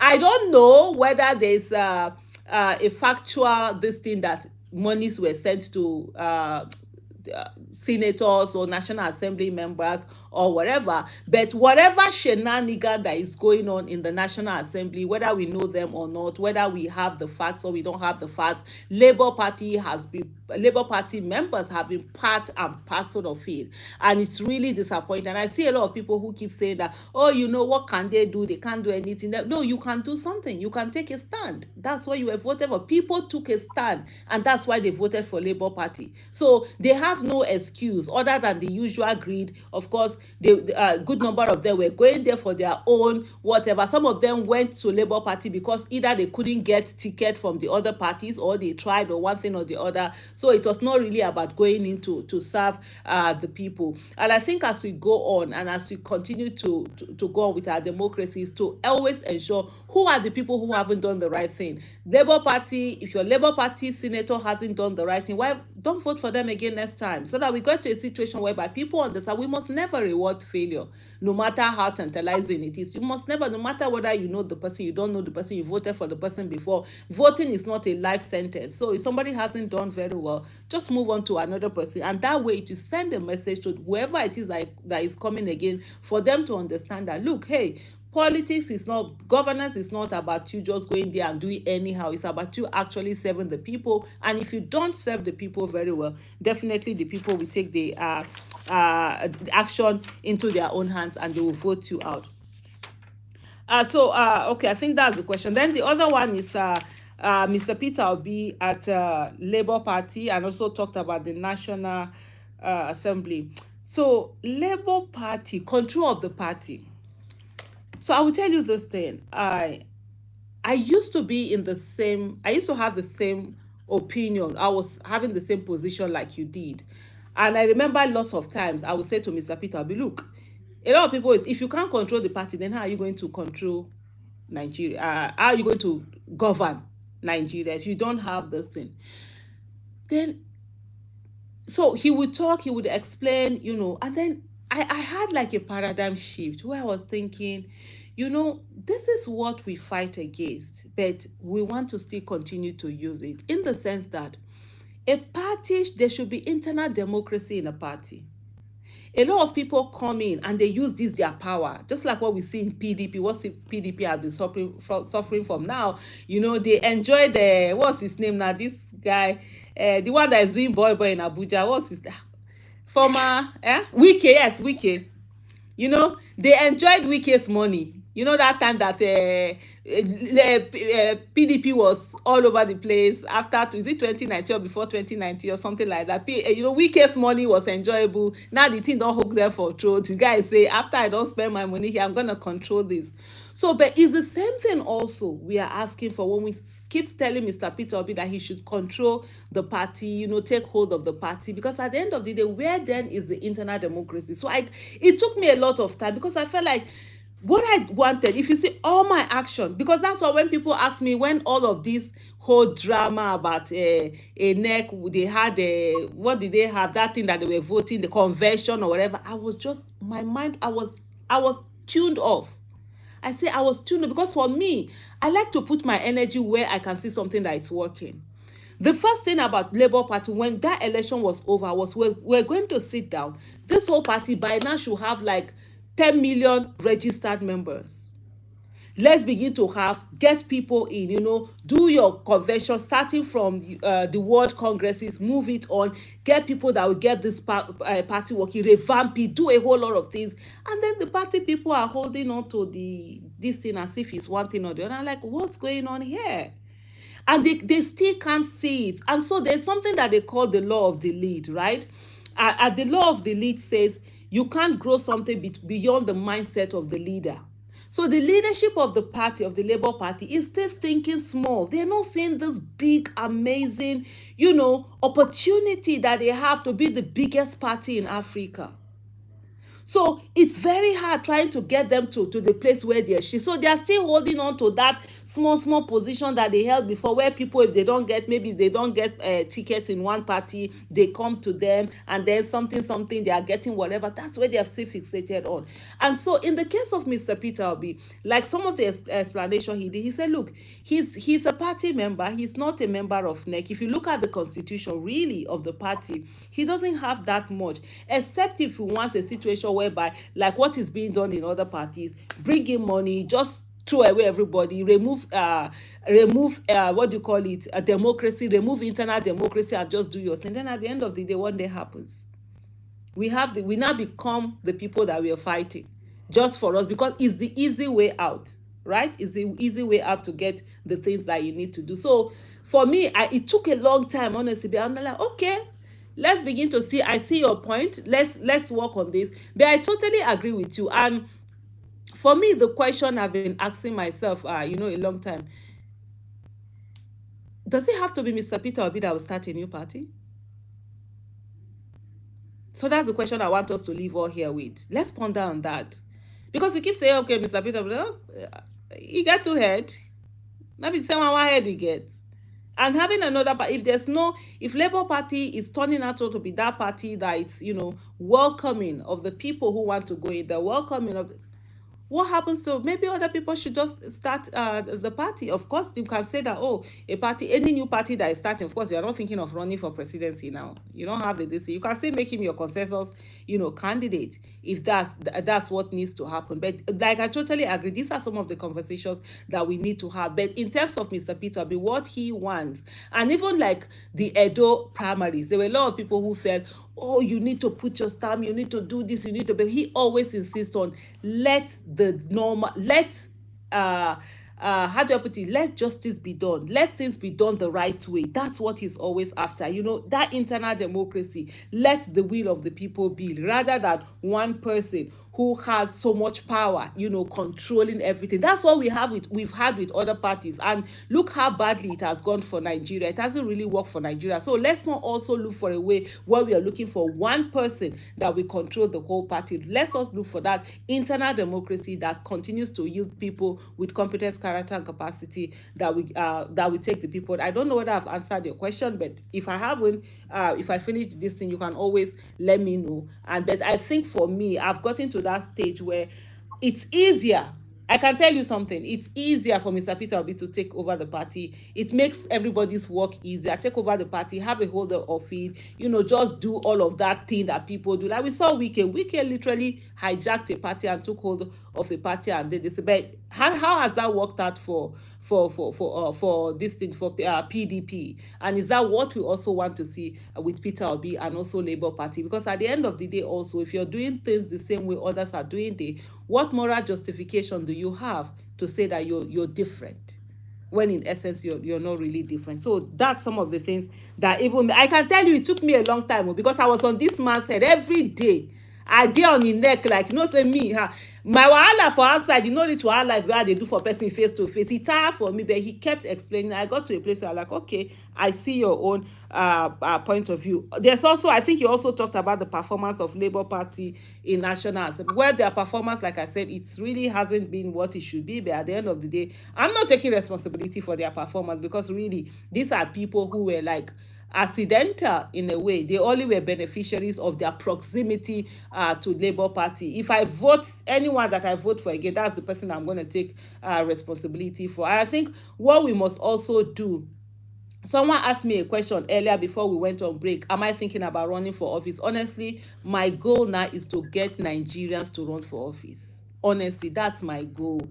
Get people with competence, character, capacity, and whatever it is, run for office, get into National Assembly, whatever it is. Let's get people that will do the right thing, so that we will have time. We will have that good governance that we are yearning for. Right now, we haven't gotten it, and unfortunately, with the Labour Party members that had come in, they haven't really shown the way that they should shine, and it's quite unfortunate, really. Thank you. All right, thank you so much. We've done 2 hours. We agreed on 90 minutes, so we're over the time. Oh, we are? Yeah, it depends on you, Aisha. If you want to continue, I would say do a round up. I actually fasted today, so I've not really broken my fast, and I have 6 kilometers to walk this night, whether I like them or not. So. All right, so we will just go straight to your question. Those who are in the studio. And then we will all right. I'm not doing anything. I'm on a program. Thank you, Mr. Rudolph. And Aisha, you are really, not incarcerated. Sorry, my incarcerated or whatever. Would rather come back. Man, I saw they will take big English abuse person. Now person don't know what they talk. Nah, compliments now. Say some of us. Nah, school where we go on that tree. Thank you. Well done. Really appreciate your time honoring this. Thank you. My concern is always how Nigeria is going to be rescued, despite the fact that when you that vote, they are women. Women always be enemy of women. I don't know why we brought women into this program, and we could see how they have a very good vision, passionate about what they want to do, but women are always the one that will bring them there, despite the fact they know that. Anyway, that is on one side. We're trying to rescue Nigeria. We are Nigerians. But sometimes I used to think that, do Nigerians really want to be rescued? It's like you try to rescue slaves, and slaves don't even know that they are slaves. They are complacent, they are okay, but then they can complain under the roof without doing anything. My last question now is... Well, I would say one question, because we have time. And we try to raise an individual, not the city. God forbid that thing. If Mr. Peter Obi got called to glory tomorrow, would have. I didn't get your last part. Would what? If Mr. Peter Obi, God forbid, God give him long life in good health. If he dies tomorrow, who do we look up to? Okay. Who do we run to say we want to? Because I feel like we're just building an individual. All right. Well, thank you. We got it. KJ. Okay. Okay. Dr. Damages, thank you so much. Sister, I don't know follow you today. Hey. Well done. Thank you, bros. And I totally, in fact, you are a true Nigerian. You stood for the people. You've done so many great things, and we're just happy listening to you. I mean, and God bless you and keep you, and make sure that you see that new Nigeria you're looking forward to. Amen. Not let Dr. Damages vex for us. So we don't eye us now. Don't give us side eye. Say no comment. Question straight. No let us slap us for here. Exactly. No, I have just one question for you. Okay. And I'm not going to dwell in politics. I'm going to be on the side of the Nigerian people.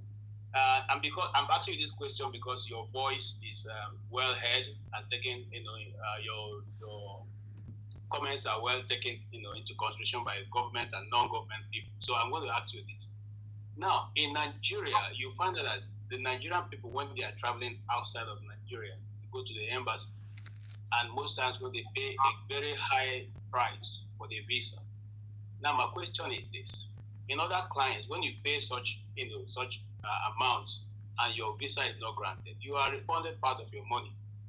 Why is it not practicable or done in Nigeria that if you pay 200,000 naira for your visa and they find out that they cannot give you a visa, why do they not take their administrative costs out and refund the rest of the money to the Nigerian people? My question will be on the fact that is that nobody is discussing this issue with these embassies or what? Because before Onyema did what he did, we were told that, it was the cost of coming to Nigeria was so much. And now we have all the costs falling down. Why can't we have a person who can sit in place and discuss on behalf of the Nigerian people, since we're a nation, and say this is not fair to the Nigerian people? And I'm asking you that because, like I said, your question will go a long way because I don't get the question. I know I made Dr. Damages verse. No, it's not me. It's about you. It's a time. We stay here for 8 hours, so so it's a time that we're worried about. Okija, Denise. Like the People's Queen, welcome on. Thank you. My husband calls me Queen of Africa, so let me be feeling myself. Dr. Damages, thank God you came back from hell. My question is this, Aisha. It's like, two questions in one. What is wrong with Nigerians fighting for Nigerians? I mean, fighting for people who fight for them. And I mean, you've said a lot of things, Peter Obi, how, and the man in Bayelsa that gave money. And it's, similar to this, something Wole asked.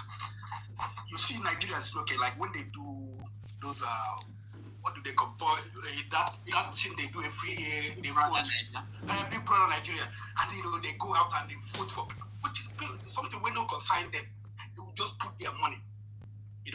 Then when people that felt aggrieved, they were waiting for Peter Obi to come to ask them to come out. Instead of them come out organically, just come out, do whatever they want to do. They want Peter to do that, say, come out. Even Peter Obi asked them, because I'm asking this question because I've been involved in politics and I've tried to help, but I had bad experience, not because of the structures or whatever, but the people, what they demand from you and what they do. Okay, now you see someone like Showore. He came to Nigeria, left his family, and for how many years, the system was just, he was in prison for some time. Nigerians didn't come out to this man Showore, we need to fight for him. They have to release him. Nothing. He just, sometimes, a few people, his friends, they would just come and do demonstration, and then, and nothing else. He suffered for how many years, and then he just came back to his family this year. So, why is it Nigerians are not, I don't know, Mohbad died, and they were all over the place, I don't know, but they were not doing that for themselves. That's, it scares me. All right, thank you. All right, Aisha, so you answered the 3 questions and then we take the last. Okay. So let me start with the first of the questions that came here. They say most of the people that vote are women. Women are the enemies of women. I totally don't agree with that. No, I don't. I will tell you this. This is a lie that is told. Women are actually women's friends. They are the ones who help each other. Most times when people look at women and say that, oh, a woman has come out to vote, that, why are women not voting for them? I laugh.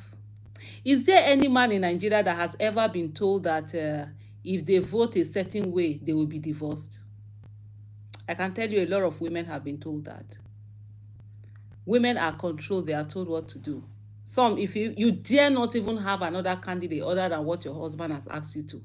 We saw a situation whereby Buhari, when they were voting 2019 election, he was actually looking at his wife DC to ensure what she voted. That's how bad. Because remember, she had said that if he doesn't do it, she will not vote for him. She had done all of those. He actually checked to ensure. So when we talk about this thing, women, there's most times, and I think, and I don't begrudge any man, because sometimes there's something that comes from is when a privilege, from a position of privilege, when there are certain things you don't understand. So I will explain to a lot of us here, to say that a lot of women, like I go out, I don't see, like my contemporary, I don't see people saying to them, oh, thank God your wife allowed you to do this. Dr. Damages, has anybody ever said to you, oh, thank God your wife is allowing you to do what you do? I had that. How many have you had? Stay too long on this show. 8 hours. Your wife must be somebody wonderful. Oh, okay. So you felt your wife was somebody, but nobody has said that your wife allowing you to do what you do. But as a woman, if you were a woman, you will get that constantly. And I can tell you, for example, you see, people travel with Mr. Peter Obi when he's doing certain things. When it's a man, you never hear anybody say that, oh, Peter Obi might be sleeping with that person, or the person might want to snatch it. But if it's a woman, you hear it. I want us to, as we are here, I want us to open our eyes to some of the things that women go through, right? You hardly see a woman get into a position and they say that, a man, he slept his way there. It's a woman. So when we talk about political power has nothing to do with your number. It also has something to do with your education and your financial power. So even some votes, you can't vote if you're not educated, if you don't know.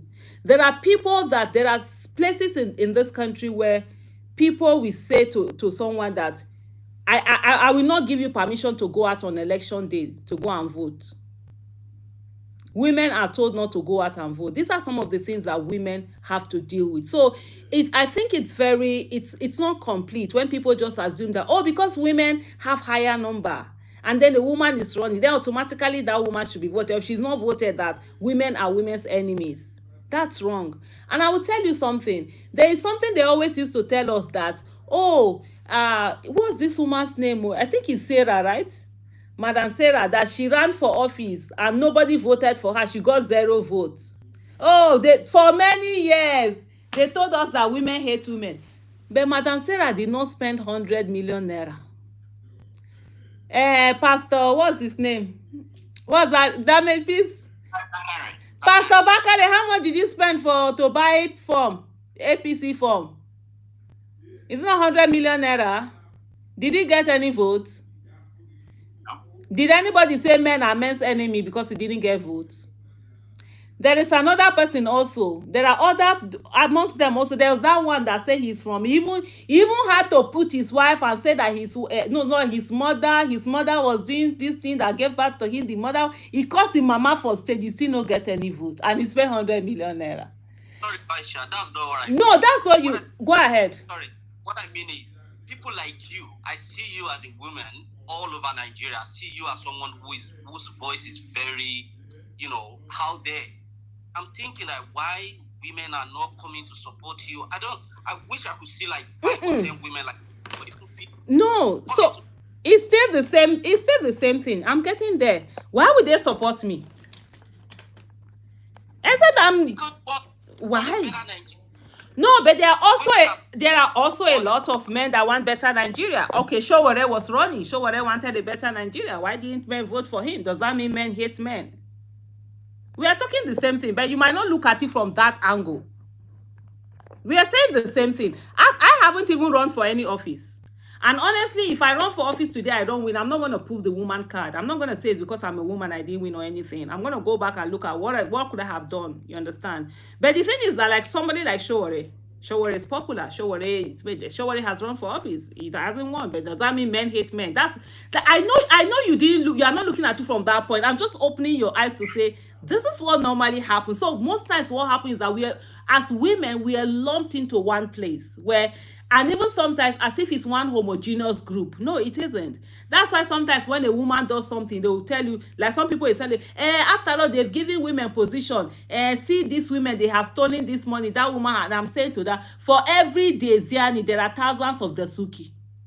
If Dasuki has not stopped a man from occupying an office, he shouldn't stop a woman from occupying that. It might not be something you looked at. And I'll give you an example. There was a time when in 2018, Dr. Obi Ezekwesili was running for office. So, of course, there were a lot of people who come, oh, she cannot even, this one, blah, blah, blah. So there was a friend of mine who said that he doesn't see why are they always making it about gender, women, that nobody has ever stopped any woman from running for office. So he doesn't. So I called him and I said, as you are, you really don't have that much experience, you don't have this thing. But if you are running for office today, will anybody tell you that no man can be a president in Nigeria? He said no. I said, so that's your privilege. But as a woman, they will tell you, no matter how, Dr. Obi Ezekwesili was vice president, World Bank. If you are talking of policies, that woman, she's amazing. And I will personally tell you today, if Dr. Obi Ezekwesili and Peter Obi are running for office, Aisha Yesufu, now Dr. Obi Ezekwesili are the support. That woman's strong. And she carry Nigerian matter for her. But you know what? People will say to her, a woman can never be president. I've been told that as a Muslim woman from Edo State, I can never be governor. I'm from Edo State. I'm a Muslim. But somebody looks at me and say, you can never be governor. Because of my gender, not even if you remove my gender, even because of my religion. So these are certain things, so that's why I talk about privileges. Sometimes we don't get them, we don't see what they are, but that's actually what. So women, honestly, I can tell you, you'll be shocked at very educated women who are told what to do. They can't have their own voice. They can't vote for another person. They can't, even though, in short, they won't tell them that they go and see that you are not going anywhere. Do you know who is the man of the house? Do you know? So those are some of the things that women have to deal with. And I totally understand, and I totally get what you're saying. I'm just trying to give you an inkling of what the whole thing is about. I totally understand where you are coming from, where it has to be, this gender. And don't forget tradition. A lot of tradition and religion has been put in such a way that, women can't be rulers. Women cannot lead, not rulers, leaders. Women cannot be leaders. Women cannot be this. And then you see some people, like I would give you an example. Let me just break it down for you. I shared a video. There was a program that my husband was at during someone's 70th birthday. And so my husband did something. The video was out there.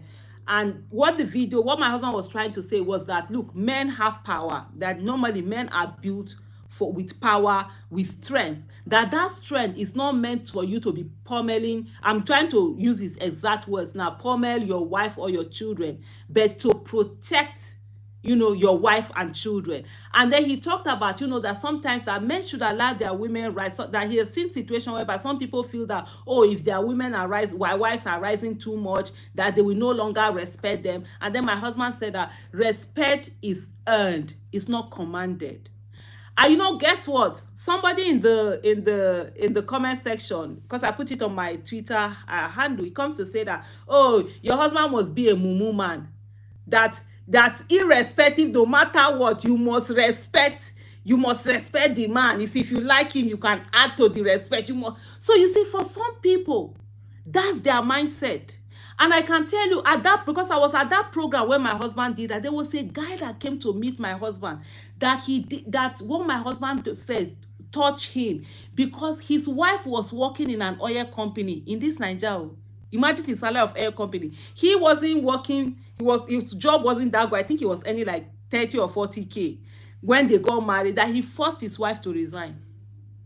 And that they because of course financially they had to suffer in that fact. But that was him coming to actually tell my husband that he went through that physically and saw the effect of that thing. So what I'm trying to say to you, but anyway, what he doesn't realize, the mumu husbands, now then they enjoy you, now then they get premium love. They give them premium love. Those are why one do say they be boss, somebody they hear way. Because if woman want deal with you, go deal with you. It's better you calm down, let her respect you as saying her boss. Not be saying you go to feel say you want get that respect by force. But I'm just trying to tell you to see what it is that women have to deal with. And I'll give you an example. There was a time when you have this cooking issue.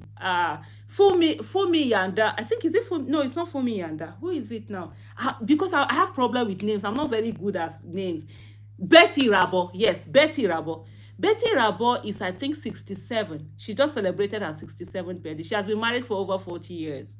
Little children that have never gotten married, that have not yet gotten married, in their 20s and 30s, cursed that woman out. Because she said, during one time there was argument on Twitter, and she said, any man that is deserving, you will cook for him, you will do anything for him. And they said to her, how dare she say, no, she said any husband that is, how dare she say husband that is deserving, that anybody, as long as they are husband, they are deserving. So there's a lot of things that women go through. Sometimes we don't. So that's why I'm just trying to bring this up. But I totally understand where your point is coming from. And I tell you, the same people that will see me today, when I say I want to run for office, that's when they will not come. They will abuse my papa and mama tea. I totally get where you're coming from. It's irrespective of gender. And I think in the questions that have been asked, I will answer that as we go on for some of us to see. Then you ask the question, do Nigerians really want to be rescued? No, they don't. No that and no peace. Me, Aisha Yesufu, I tell them, I no longer cry more than the bereaved. I cry with the bereaved. If the bereaved no one cry, all of us go, they laugh, they eat pomo. Because let me tell you something. There's something about Nigerians and their pity parties. They love it. They love to be able to say that, now we the suffer pass. So that's why you will see them celebrating people's. I said today all over on Twitter, I think at one time I saw Aisha trending. I didn't open it, but I'm sure it was my Aisha that was trending. Because they were trying to whitewash Jonathan. And I said, no, you can't whitewash Jonathan. Jonathan was a failure. The fact that Buhari failed more than Jonathan doesn't mean Jonathan was not a failure. And the fact that Tinubu is failing more than Buhari doesn't mean that Buhari was not a failure. But guess what? Nigerians will defend failures so that they will feel good. Because if they don't do that, how can they hold their pity parties? You know, one of the things that I no longer do, I don't tolerate Nigerians sitting down and doing that. How the country is back, count me out. I'm not going to sit down and listen with you. I'm not going to gist with you, because do something about it. You know there are some people who deliberately, they don't get jobs.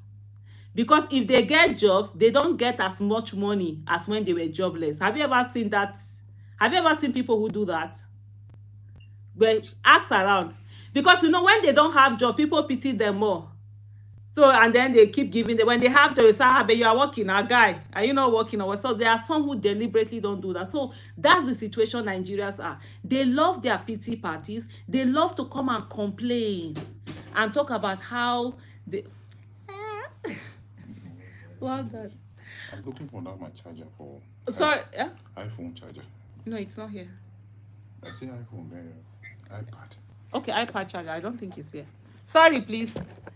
It's my main guy, my baby boy, that's interrupting us. Anyway, let me come back. So they love their pity parties, right? And then guess what? They don't want to do anything about it. So they want to be praying. You see the biggest problem we have in Nigeria? Religious leaders, or I call them religious rulers. You see those people? Until Nigerians are able to collect their power from their hand, voila, we know we'll get sense. The religious rulers and the political rulers are in the same WhatsApp group. So what they do is that they have a symbiotic relationship. The religious rulers, they need bad governance to be able to sell cheap miracle. So if I go to US embassy, now before I go to US embassy, I will go either to my malam or my pastor or my dibia or my bobala or my boka, right? I tell them to pray for me, to do this, so they pray for me when I go, and then I will get the visa. I will come and do testimony. How that pastor can pray very well. How that malam. What about the countries of people that don't need visa to go to US? Do they have two heads? So when somebody will finish school, they will carry their NYC certificate, they say to go and meet these people to pray for them. They'll be telling you they sell cheap miracles. So what they need to do, the more government gives bad governance, the more they come to them. So that's the reason why I think a few months ago I said to people, listen, Hisbah is going to activate itself. It's going to be doing more things, arresting people, doing all sorts of things. Because why? They need to show that they are religiously working. So that when people are talking about suffering, they say, it's because of the Islam they are doing for you. The thing we have, and let me just break it down a little bit. In the southern part of the country, Christianity is dominant. In the northern part of the country, Islam is dominant. I'm from the south, so I'm a minority from the southern part of the country. In the Christian world in Nigeria, do you know what they do? They tell you that look for your own miracle. Don't hold government accountable. That's how they enslave the ones that believe in the Christian faith. Look for your own miracle. Why are you bothered about government? Come and sow your seed.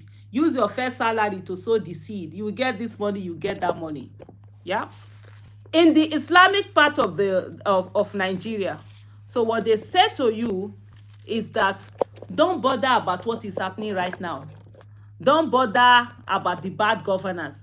Just focus on hereafter, so that when you go to the hereafter, you will enter paradise and enjoy. So that's why they will say to you, protest is haram. Don't protest. Those people are whatever. So you see, what they've done is that these people have connived together to keep the people down. So Nigerians are, until they free themselves from that. And then what we now have is that those in politics, through the religious leaders, they are able to suppress the people so that there's no uprising. And another thing is that don't forget, the first set of dictators that Nigerians came across were actually their parents. Parents oppress their children from speaking. How dare you speak? You are a stubborn child. We were called a stubborn child. We collect beating, no be small. These are coconut head. They beat us. You know, they call you a stubborn child. You can't say anything. Your parents are talking. You dare not even question. You dare not ask for this thing, explanation, or anything. They will call you all sorts of this. So we got used to that. And then elders also did that to us, our teachers, our everything. So when we became adults, we simply replaced our government, our parents, teachers with government. So now don't talk when government is talking. That's why when you are, even when you are making demands on government, somebody will come and tell you that, don't you know that the president is as old as is old enough to be your grandfather? And I'm saying, who voted him to be grandfather? If he wants to be grandfather, he should stay in the village. When we come, we go dobale, we go kneel down, we go greet him. Pale, well done. But you cannot be occupying using our money in Aso Villa and tell us to treat it like grandfather when you are failing on that. So these are some of the things, you know, that Nigerians have had to go through. So if you tell me, do Nigerians know they don't want to be rescued? Another thing also is that why would they be rescued when you are there to pay their children's school fees? When you are there to send money for them for feeding? When you are there to take care of them when they are sick? When you are there to give them money to do their wife's naming ceremony? You are their government now. So which rescue? So it's you that we come to. And that's why for me, I say we need to get to that place where we are doing tough love. People must understand relationship between governance and their lives. You see someone, we not, I always use this example that you see a woman who has maybe a parent who is selling ice fish. Maybe the husband is doing vulcanizer job. They've struggled so much. They've sent their daughter or their son to school. They've graduated. Their children are graduate. No job. And then the pastor or the mala will tell them that it is their village people that have tied down their jobs. We tell them that it is enemies, it is principalities and powers. It na lie. Meanwhile, it is the fact that the economy is contracting. That's why their children don't have jobs. Businesses are leaving Nigeria. There is bad governance, but they will never tell you that. They will not tell you to come and be sowing seed that it's enemies that are worrying you. You know who the enemy is. So these are some of the people. These are some of the problems that we've had over the time. So on the issue of okay, if Peter Obi dies tomorrow, very valid question. I see when people are trying to, okay, no, God forbid, I say I'm not wishing. Go die, all of us go die. So these are things that we have to be prepared for. You understand? Even Peter Obi himself, he says there was a program that he did. I think it was it some months ago in Abuja when he did that first thank you something in Abuja, and he said, if I die today, there will be hundreds of people, thousands of people that will take over. There's something that Peter Obi did there that a lot of us are not understanding it. Is the fact that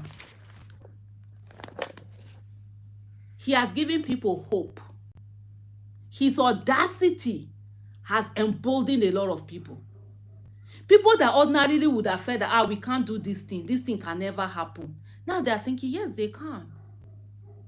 For Peter Obi to come out of that hope PDP and said, I'm going to do this on my own. If I fail, I fail. Whatever. That was audacious. And that thing has all equally motivated a lot of people. And so there are so many people who are already doing things. And Peter Obi has opened people's eyes to this whole politics. People are not saying that the politics not be as we think at before. All of us were thinking it was one big magic. Now they're saying, so there are more people who are coming up. But I totally agree with what you're saying, which is what we always want to do. We always want to project everything on one person. Because one of the things with us, Nigeria, which comes to that place where you talked about, Nigerians usually don't want to do too much work. So they are looking for one person that, okay, if this person, let him just go and be doing it, then we can go and sleep. Even though I keep telling them, you can't sleep. I'm a Peter Obi enter office today, now there your eye go open. If you cough, you go ask him which kind of cough he cough. Now expensive cough, I been a cheap cough. I been when he cough, waiting for from inside. But people don't understand that the price, there's an American former president who said the price for democracy is eternal vigilance. You can't vote someone into office and go away and not do that. That's why when we are holding Alessandro accountable, some people are coming, you can who will be? As long as you are there, you have to be held accountable. So I totally understand. I totally agree with what you're saying. It should not be something that is invested in one person. It should be, there's a totality of a generation that is being awakened to the point where they understand that governance affects their life. And it's very important for every one of us to focus on that governance. And that's why recently I sent a message to Peter Obi and I said, look, the thing that we need to, and which is what he also is also focused on, that we need to build an army of people in office. Who are the people that are going to occupy state houses of assembly? Who are the people that are going to go to as councillors, local government chairmen, what do you call it now? This National Assembly? Even if it's governor, we need to start working on that. I think that's what Wole is talking about. You can't just leave something and say it's one person. No, we have to have people who are there so that nothing is invested in one. And that's why I love the way the obedient movement is. And I think, Rudolph, when I spoke to you earlier, when we were talking earlier, when I talked about the fact that some people, I said, I'm not going to come here and tell you I'm speaking on behalf of obedient movement. There's no leader. There's no this. I know there are a lot of people who want that. I said, no, that's the worst kind of leadership you're looking for, this vertical leadership. So when you take one out, the whole movement becomes nothing. But what we have is an horizontal. It's not the traditional vertical leadership. It's horizontal leadership where people are emboldened on different sides. So if you're taking one out, there are 1 million others that are very strong. And so that's already happening. And there are a lot of people who, because of their participation in the obedient movement are already thinking about running for offices. So we must encourage that. And that's where I talk about we must come look for a place where we put our monies where our votes are. We must look for a place where we are donating so that people don't need to say they must have money before they run for office. You see where Mr. Peter Obi is now. Well, light to life, he was not a billionaire, he wouldn't have done it. Forget that thing. Yeah, people were raising, but forget it. If he was not a billionaire with his deep pocket, if no fit do am. So he was able to. So we must get to a place whereby we can have people who have the passion to serve, who want to serve, and then they can run for office. And then we should have a platform where we are able to fund their election. When they get in there, they know we are the ones that put them there. If they run, man, next time we will not vote for them. So these are also some of the things, you know, that definitely we need to have happening in our country. So if what's the other thing? Okay, the other question on visa money, right? Why is visa money not refunded to Nigeria? Demand and supply. That's it. It's at the end of the day, it's all economics. Especially that UK that will be forming this. Meanwhile, they need our money to be surviving. Those visa that they will tell you they are not giving you and be doing. It's all about demand and supply. There are a lot of Nigerians that want to leave the country. Some of these other places, they don't have as much, so they can afford to say, okay, even if they are not refunded, they will say we will not go. Or maybe they have a lot of countries that they can go to without visa. Most of us don't have a lot of countries we can go to without visa. So they don't even, so a good number of them don't need this visa. They can travel whatever. So until we get to a place where we are building, our country, where our country is strong enough, where people know that Nigerians are not looking for anywhere else to go, they are very much more than okay in their country. We will even get visa free this into these places. A lot of African countries are getting visa free this into many countries that we can't even go to. So that's where our focus is on. And I can tell you that this has not been as much priority because there are so many battles we are facing. I want to carry visa matter where be saying a person wey chop food belle full na they travel abroad. Meanwhile, some people, they don't even have good quality education. I'm not saying that it's not a fight to be done. You understand? It's a fight to be done. And then most of the people that the fight affects, they can actually afford the visa. And they are not ready to come out. And there are not many people who are not going to take that on. But it's also something that people can take on. It's a fight that people can take on. But I can tell you at the end of the day, it's really about demand and supply. How many Nigerians are going out? How many Nigerians want to go there? In short, if you see how much Nigerians are paying for people to do visa for them, you'll be shocked. Some people are calling millions for all these agents. Forget how much they pay for visa fee. Go and see what they call agents who help you to package the whatever. If you see some of the monies they are calling, they will tell you some of them they are into millions to get you a tourist visa or visitor's visa. They are calling. So why are people paying that much? Because there's a need for it. So that's why sometimes these are some of the things that happens. But of course, by the time we begin to have a country that actually works for us, we won't have as much need to travel abroad, other than people going. And even when you travel abroad, they know definitely you are coming back to your country. The other time I applied for a Canadian visa, and they denied me. They said that they don't think I'm going to come back. Meanwhile, Canadian embassy in Nigeria are following me on Twitter, but they don't think I'm going to come back. But that if I think I'm going to come back, that I should rather say your father died. They look at a person where make code beat am. I just saw that. Mommy, when my husband they collect visa, they go there all the time. Don't see they laugh. I just threw away the thing. I just laughed over it and I threw away the phone. I'm so sorry, but on the flip side, if you have a US visa, you can go to Canada for 1 month and back to US. So you don't even need that Canadian No, visa. are you serious? US visa. Yes, I am. Yes, I am. I know I can go to Mexico. Visa, all you need to do, you fly to the US. From the US, you can visit Canada for 1 month and back to the US. So you are not flying from Nigeria straight to Canada or from the US to Canada back to US to wherever you are going. You can do that with US. Do you know? Oh my goodness, I did it. You see? So you go pay me for that one. honestly, I suppose pay you.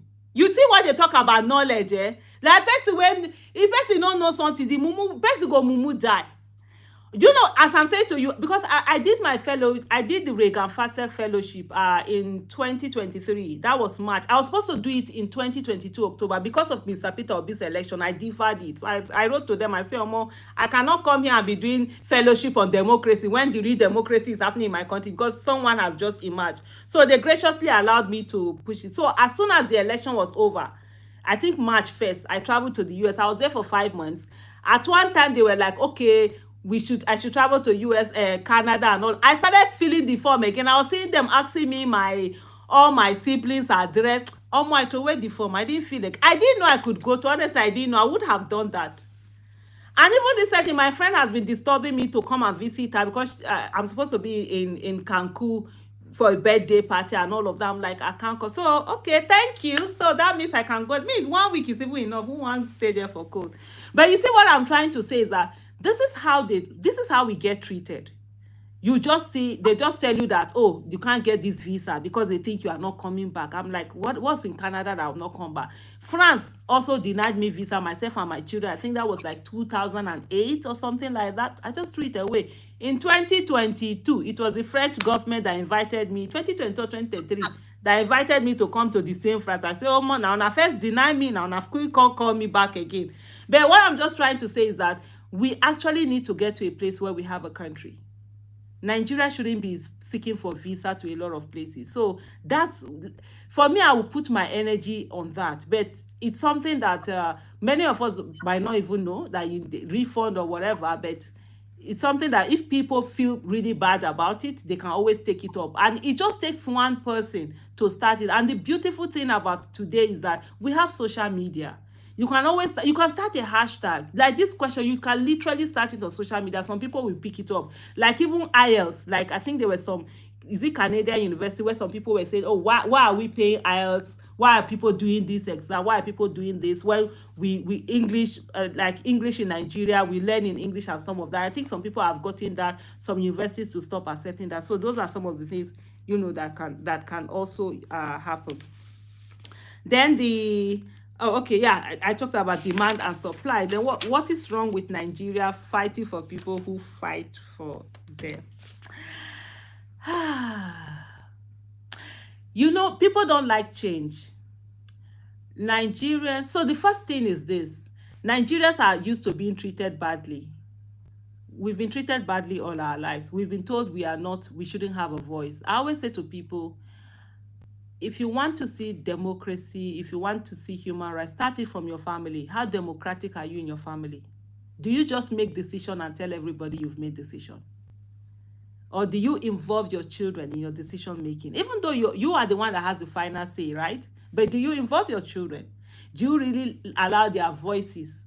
So for me, those are part of the things I was very mindful of, and we're very mindful in our house. We make decisions together.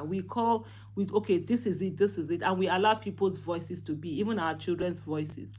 I remember when my daughter was, 9 years old, and let me share this story with you. In 2011, I was taking my son to school.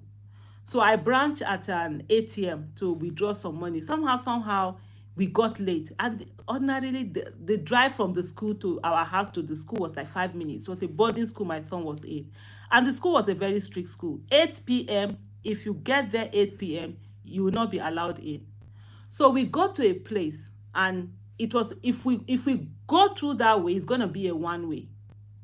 But we will get, it was at night, so there was nobody there. So no police, nothing. If we go through that one way, we'll be able to get to the gate before it will make it. So I slowed down, and I had it was myself, my son, and my daughter. I think my daughter was 9, my son was about 11 or 12. My daughter was 9 going to 10. And so I said to them, okay, guys, this is it.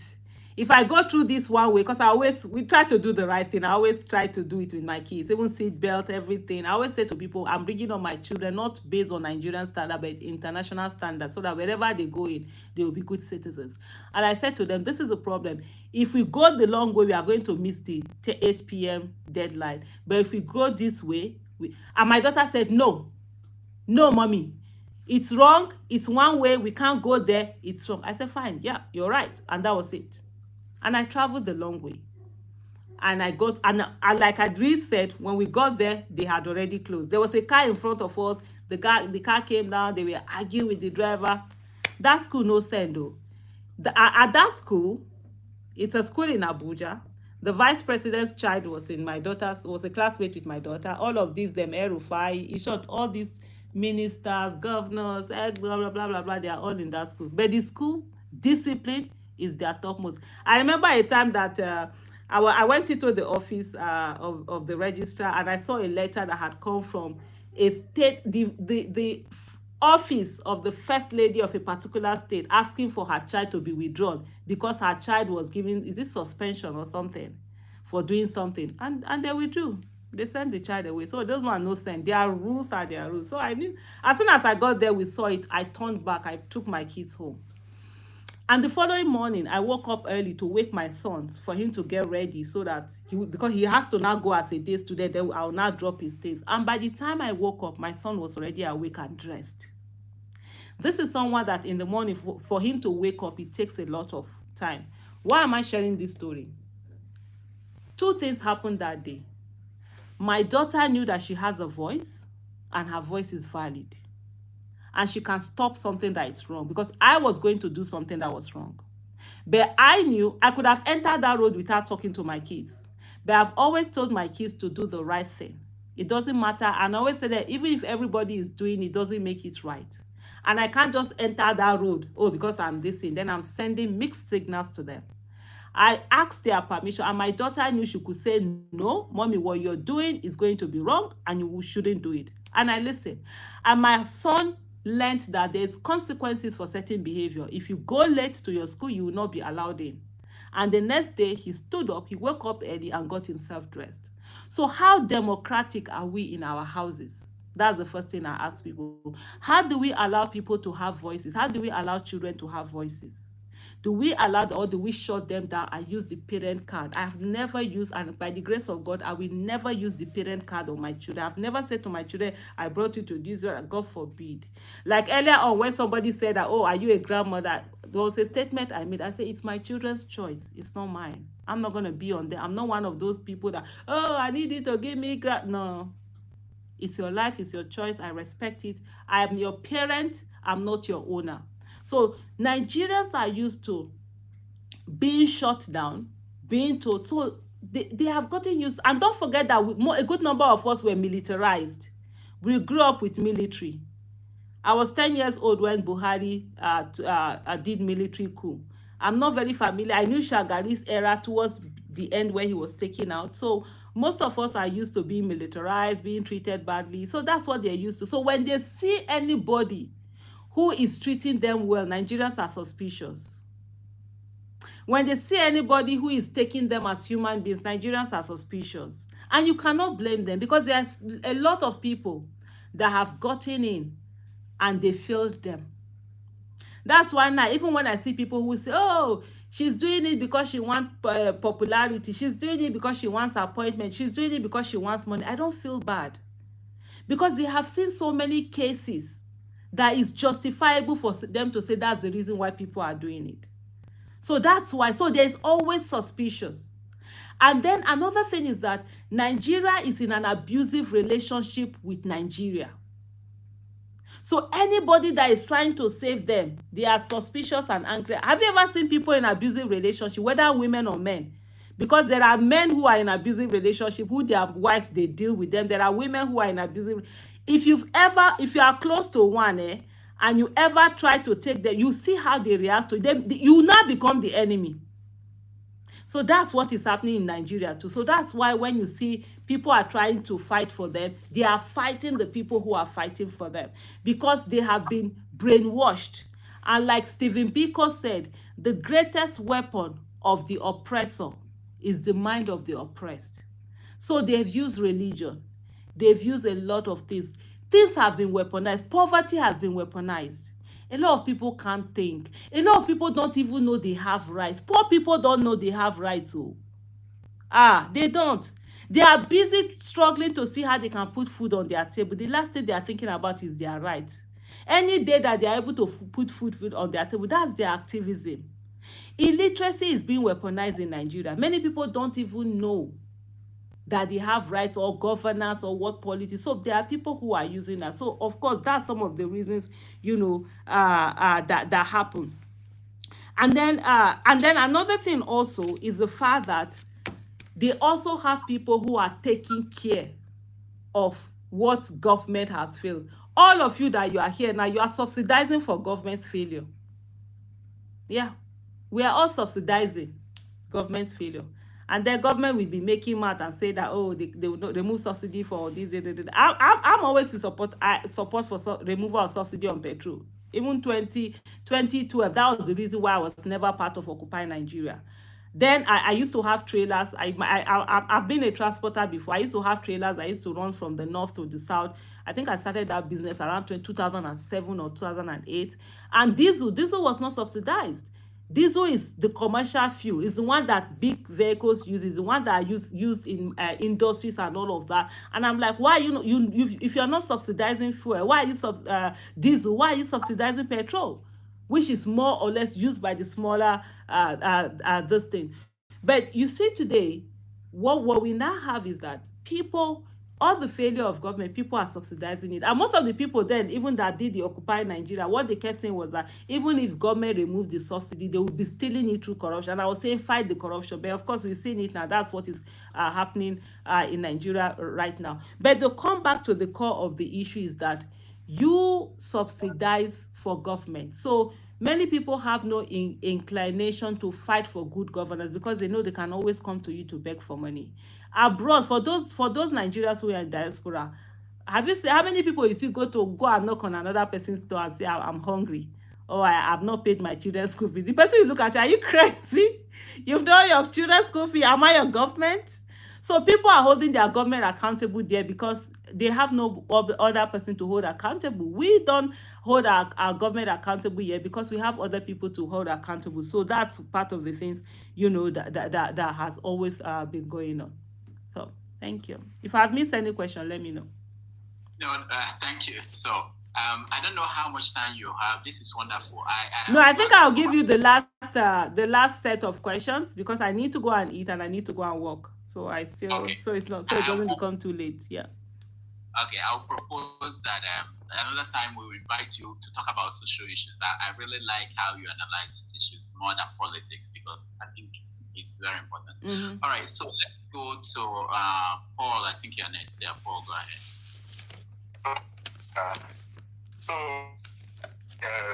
It's rather unfortunate that you missed this one.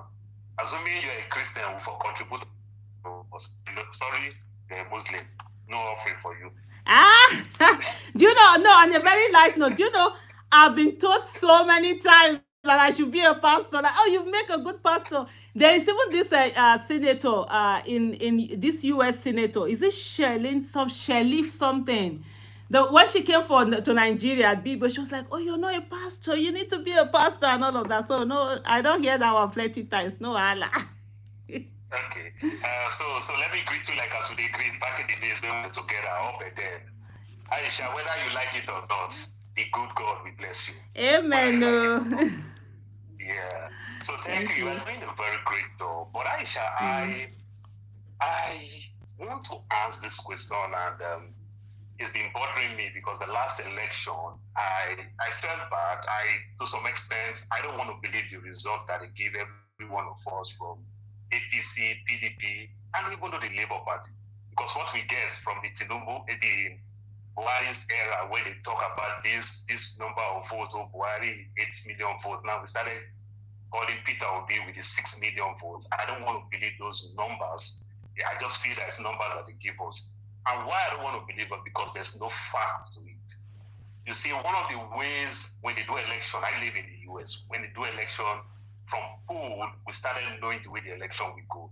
Then when the election started, what makes them call a state that you won the state even when the election is still on? It is from the situation room. Peter Obi has been a banker. If my mother put a 5 naira in Warri, they'll probably see it from their control room, maybe in headquarters somewhere in Victoria Island in Lagos. if somebody buy coke in Lagos, there's a way that money will find its way all the way to Atlanta in America, So this is the thing. So I am asking, what are you guys doing to work on strongly your situation room where you can timestamp every places they vote. You can have a good timestamp where you'll be releasing more stuff and every other thing. So we'll be seeing it in real time where you want from your own situation room, not what they are telling us when they will disagree again.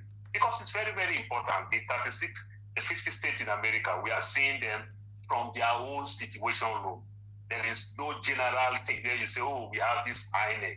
So what are you guys doing with your situation room? I think it's going to bring more transparent and accountability. Then you also mentioned the soft side. You also talk about going to Cancun. I know Cancun is the Mexico thing. Your US visa can also take you to Mexico without having a visa to Mexico as well, like Canada. All right. Thank you. Oh, thank you. Thank you so much. Let's quickly go to Kando. Yeah, thank you, Dr. Damages. Thank you, Madam Aisha. I don't really have a question. I'm just grateful for people like you out there. I come from a lineage of strong women that are also very respectful to their husbands, like you will not believe.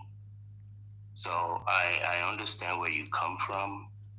I hope the biggest takeaway from this meeting today will be the numerous number of young men and women, especially women, who will be able to see this and understand the passion, the drive, the belief in empowering people.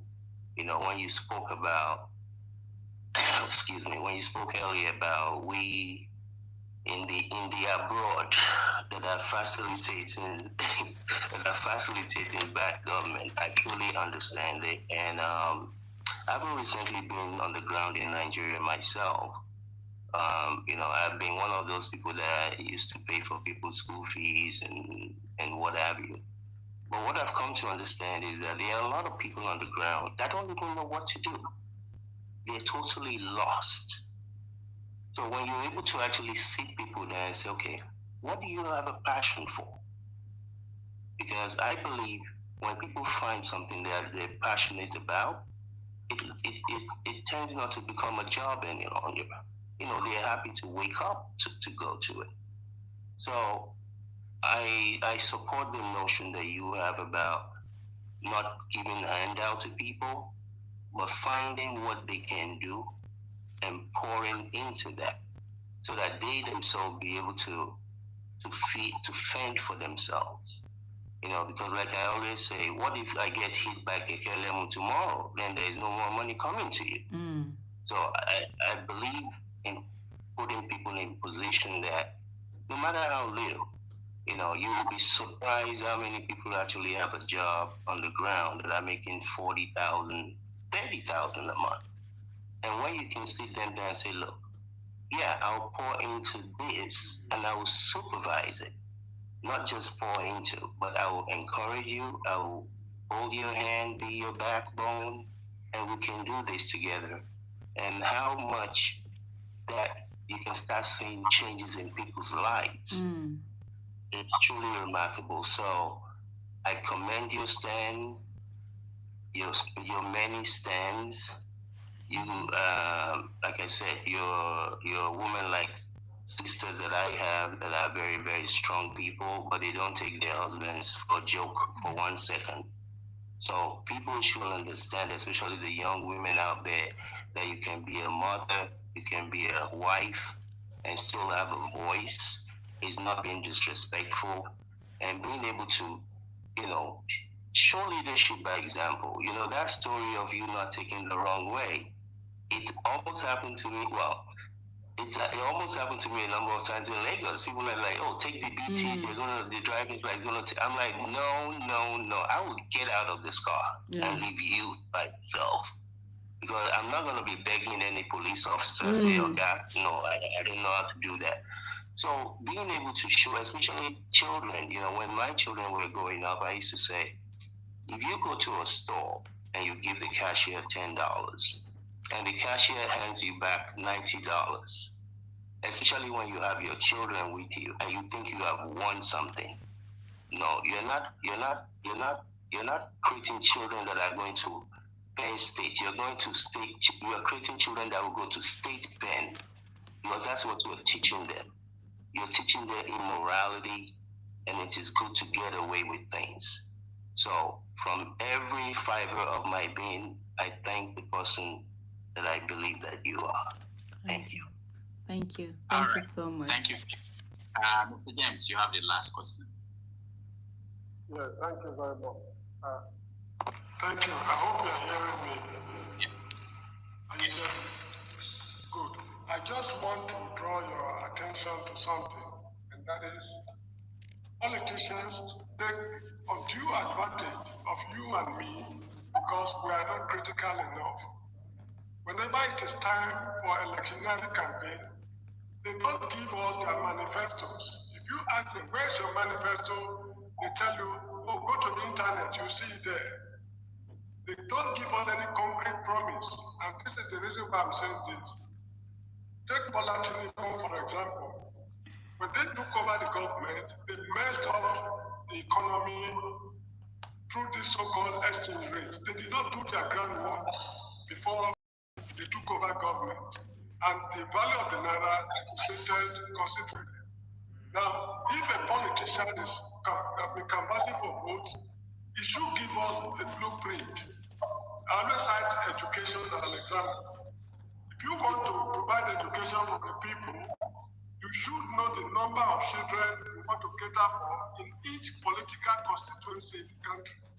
The erasers they will use, the pencils they will use, the pens they will use, textbooks, teachers, desk, chalk, salaries for each political constituency. That is the work of the political party, because you want to govern the country. All the parties have offices in all the constituencies in the country. What are they doing? What is their research and development department doing? Now, if it is agriculture, like take Bender, for example, former Bender that we come from, what's it called, plantain they produce in Ovia local government, what is the volume every year? The cassava they produce, what is the volume every year? The meat they eat, where does it come from? Potatoes and what have you, they don't have any figure to follow. Take Peter Obi, for example, he's talking about from consumption to production. Where is your blueprint? What industries do you want to produce? Set up. Where will the expertise come from? If we don't have enough qualified manpower, which universities do you want to send people to? How much will it cost? All these things should be broken down in 5 pieces. This is one thing political parties are not doing in Nigeria. To the best of my knowledge, it's only Obafemi Awolowo who has done such a thing during his action group, a UBN era, which I benefited from tremendously. Please take this into account in your discussions with political leaders. Thank you very much. All right. Thank you, Mr. James. Aisha, yes. Okay. Thank you so much, Mr. James, for that. So I'm going to go back to the first question that was asked in this series, whether it's questions or comment, I can't remember, but it's basically talking about the situation room and what are the things that we're doing. I totally agree with you in terms of situation rooms are very important, and like you did say, even in like in the United States, many of us didn't even know how much they did those counting until the last election between Biden and Trump, and we're saying all that what we used to see, they would just say, oh, election has been done. Meanwhile, counting, what was still going on. One of the things also is that media play a lot of role in those countries. Unfortunately, in Nigeria, we don't have as much, and so some of them are able to call in all of these results. They have media situation rooms set up. It's one of the things, like when I did my fellowship, the Reagan Facet Fellowship, those are one of the part of the, for me, recommendation that I put forward, in the fact that we need to have, and as I was thinking, I was just thinking about, there's a particular name they called it, but I can't remember what it is. Just like what we have the IREV, we need to have situation like that for citizens, where we are calling in result, and civil organizations, civil society organizations play a huge role in this. We used to have a Nigerian situation room. I don't know what happened to it, but of course, maybe issue of funding and all of that, because these things are really very expensive. And you're talking about billions of naira to be able to do this. So usually organizations come out to do this instead of more of individuals, in trying to get all the results coming in from every part of the country. But I totally agree with you. It's something that has to be worked upon, something that we really need to make it a priority, which we've already done. And it has to also do with the issue of polling unit agents. We need those polling unit agents in every of the polling units that we have in Nigeria. We have close to 200,000 polling units, and even if you're paying the polling unit agents 10,000 naira, which is the smallest of the smallest of the smallest. I remember when with Mr. Peter Obi, that was the budget we had set aside, 10,000 naira, and Labour Party had about 113 something thousand polling unit agents. We had to set around 1.4 billion polling unit agent. That's just for polling unit agent coming from someone's pocket. So, and if you're going to do this for a long time, you need quite a lot of resources to be able to do it. And elections are very expensive in Nigeria. It has nothing to, it's not even about, oh, you are bribing people, or you are using it to buy delegates, or you are using it to buy vote. No, just the normal things that are done.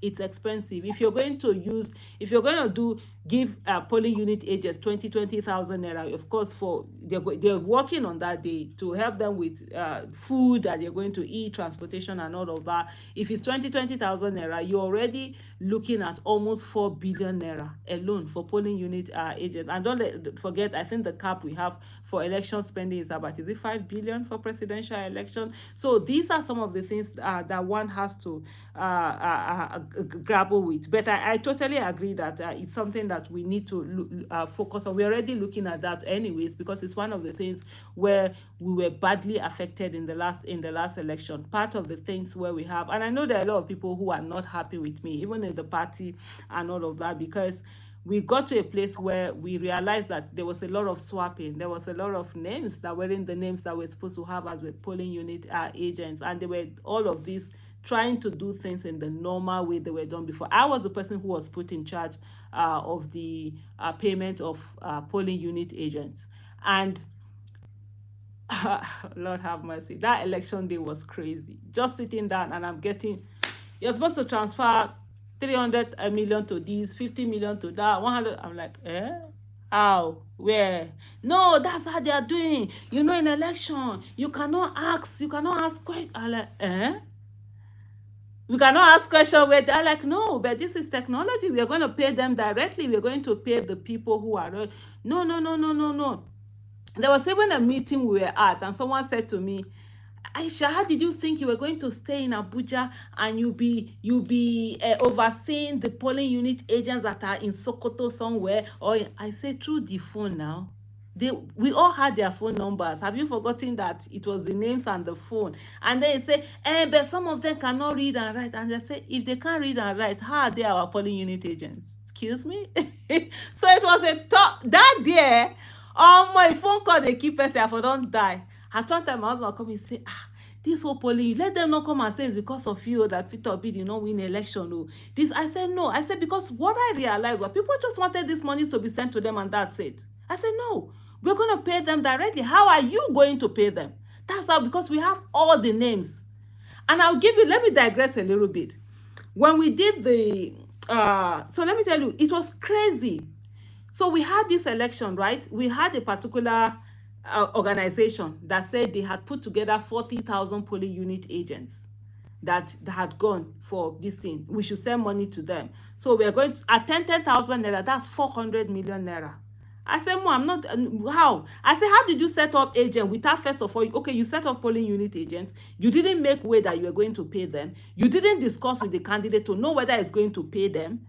He has the money to pay them. You just sit down and you just tell me you have 40 and you should just send you 400 million. I said, that's not on my word. Me, I'm a market woman. I've never, as I am, I've never done contract with business. I have no intention. I'm not even interested. I don't have the strength.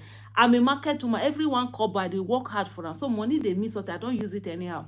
So we got to a place at the end of the day, PO was now like, okay, no problem. Okay, let's pay them. We say that, okay, you know what? Bring the results that you collected. You know what they said to me? Oh, they didn't make arrangement to collect results.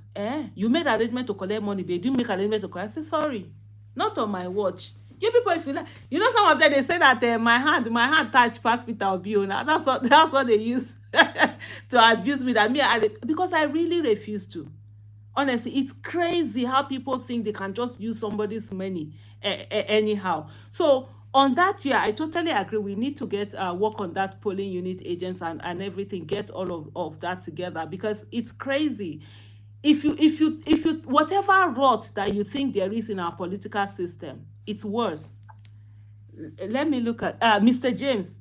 It's worse than what you think about. It's bad. And that's why I'm saying to people, we need to get people with second jobs into politics, because it's crazy. For some people, I think they've taken it as an entrepreneurship that every 4 years they make so much humongous amount of money, and that's what they're waiting for. And it's not just a Labour Party, it's all the parties. People just doing all sorts of things, and what they're looking for, let candidate come, they eat up people's money, and they get to have collect so much money and all of that. So if we really want good governance, we must get to a place where that is no longer an issue. So yes, for me, it's part of the things that, yeah, we really need to also begin to work with. Even if it's not the candidate himself, we as people should begin to find a way where we are putting these things together, so that when results are coming, INEC should also know that there is a counter result that is out there. So it makes it more difficult for the person to come and manipulate or rig election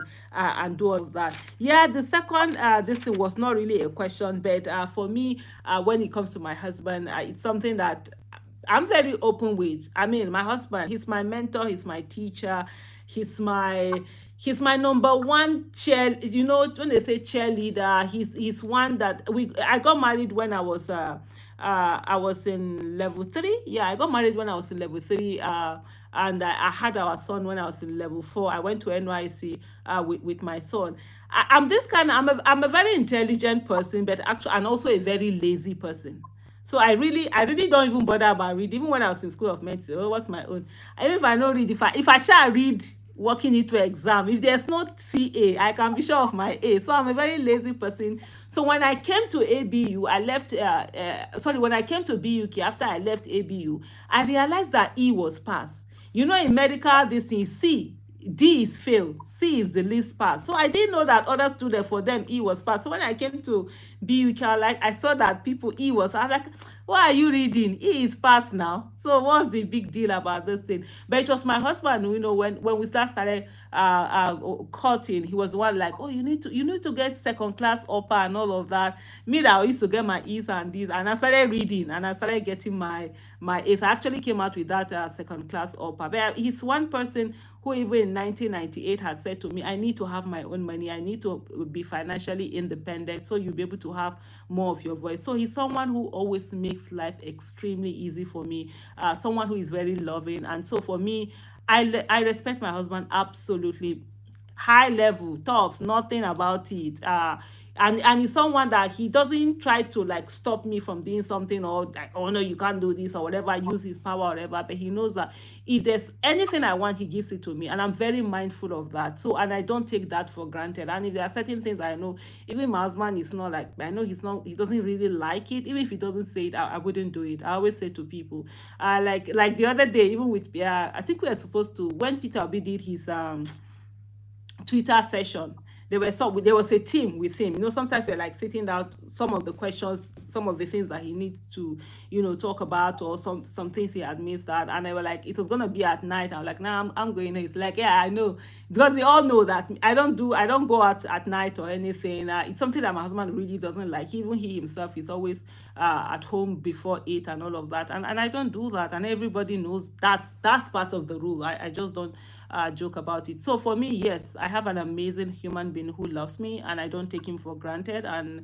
absolutely, I respect him. He is someone who has really been my backbone. And when people are talking about, I'm that crazy one, he's the one that's I get 6-footer for house. So what the person want do? I know say if I come to fight, you go stand there for me, you know, that kind of a thing.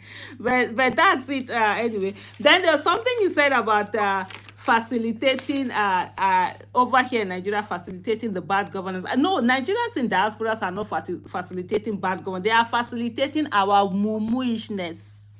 They are the ones giving us a labor environment to continue to be mumus and allow people to be giving us bad governance without doing anything about it. And I love the fact where you talked about putting people in a position. I've gotten to a place in life that, you see, that thing about individually giving money, voila, I think I've reduced it to like less than 5%. I would rather work on a project that benefits community rather than, because for me, you help people, you help them to set up businesses, you help them to do things. They still go back to where they were.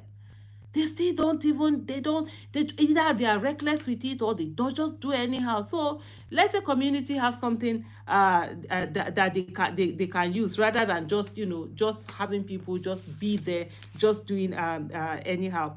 Then this thing on the kids, yes, you know, when it comes to doing the right thing has to be done. And I think that's where a lot of us, we miss out so many things. And I'll give some quick example, not because I'm trying to say that I'm a saint or something. No, not at all. I'm one crazy human being. But it is that the right thing that needs to be done needs to be done. In the year 2000, I was doing my NYSC, and I got paid, I think about with 8,000 naira something. 3 times they made payment to me over my normal alawi. And I think the total money was about 8,000. And at that time, 8,000 was quite some money in the year 2000. And when I wanted to return that money, I got so much beef from my fellow corpers and even the people who were working at NYC.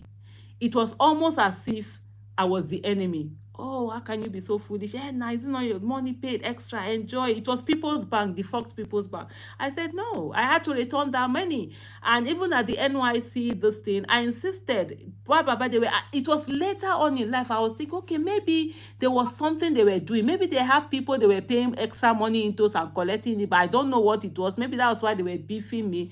But at the end of the day, anytime I think about it, I always think about, if I had eaten that money, that's now 24 years ago, I won't have the moral justification to speak on issues. I won't be able to speak on issues. I won't be able to talk about somebody's corruption. And so for me, it's always about, you know, doing the right thing. Doing the right thing matters to me. You can beat me for anything, even as a child. But that right thing, I will say it as it is, and I will do what it is that needs to be done. So when you talked about that, you know, going into places one way and they're having to beg police and do, I hate that thing, not be small thing. So for me, I never see sometimes, you know, there was something you mentioned, which was that when you are at a place with your children, what lessons are you teaching your children? And there's one thing I always say to parents. For example, I had there were times that my kids were in boarding school in Nigeria, right? And then there are certain things that are called contrabands that you can't come with. So when you are coming in, they will set your box, and then you find out that parents are helping their children to hide certain things and whatever. And I always say to them, you see this child that you are teaching to hide things and take contraband into the boarding school, you are also teaching them how they are going to hide things from you.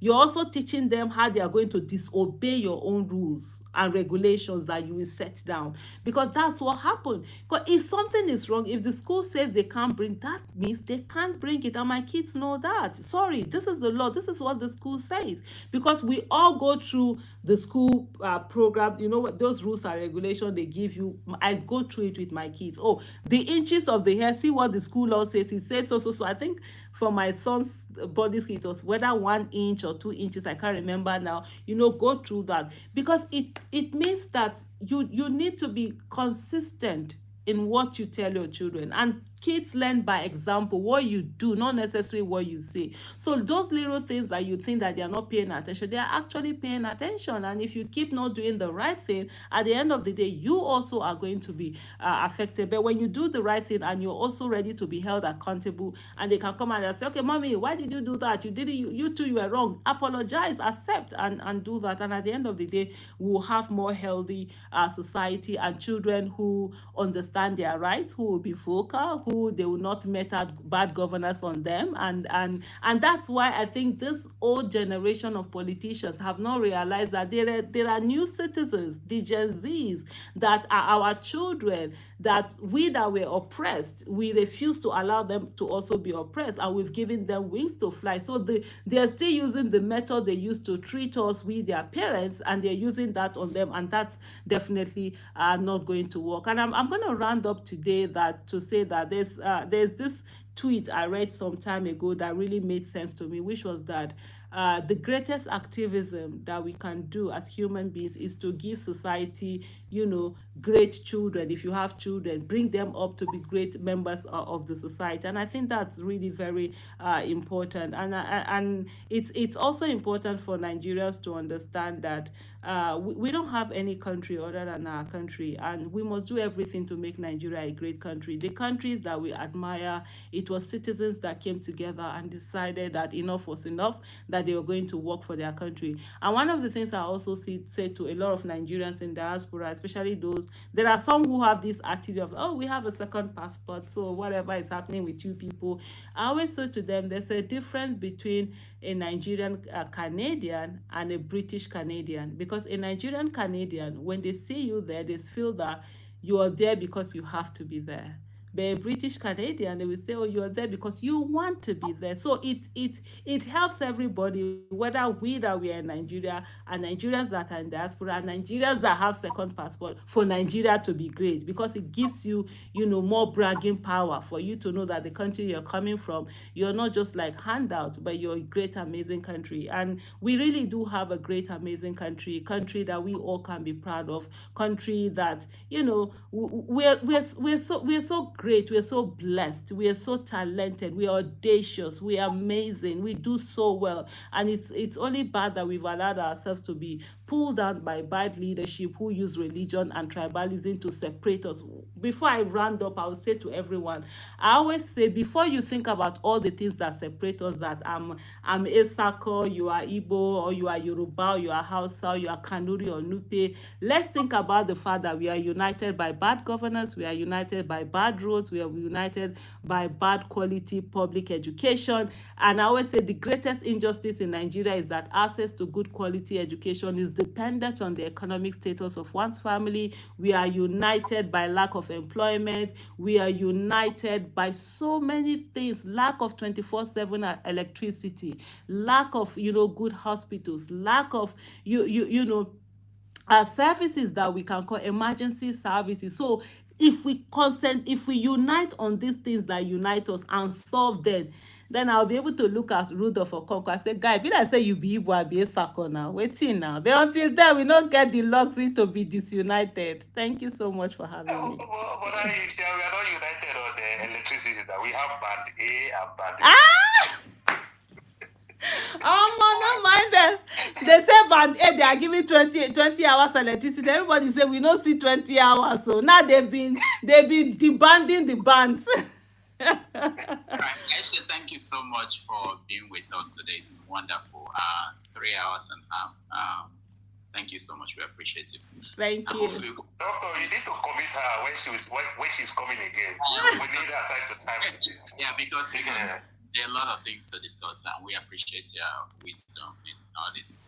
All right. So we take a break. When we come back, we review what we had today, and we will.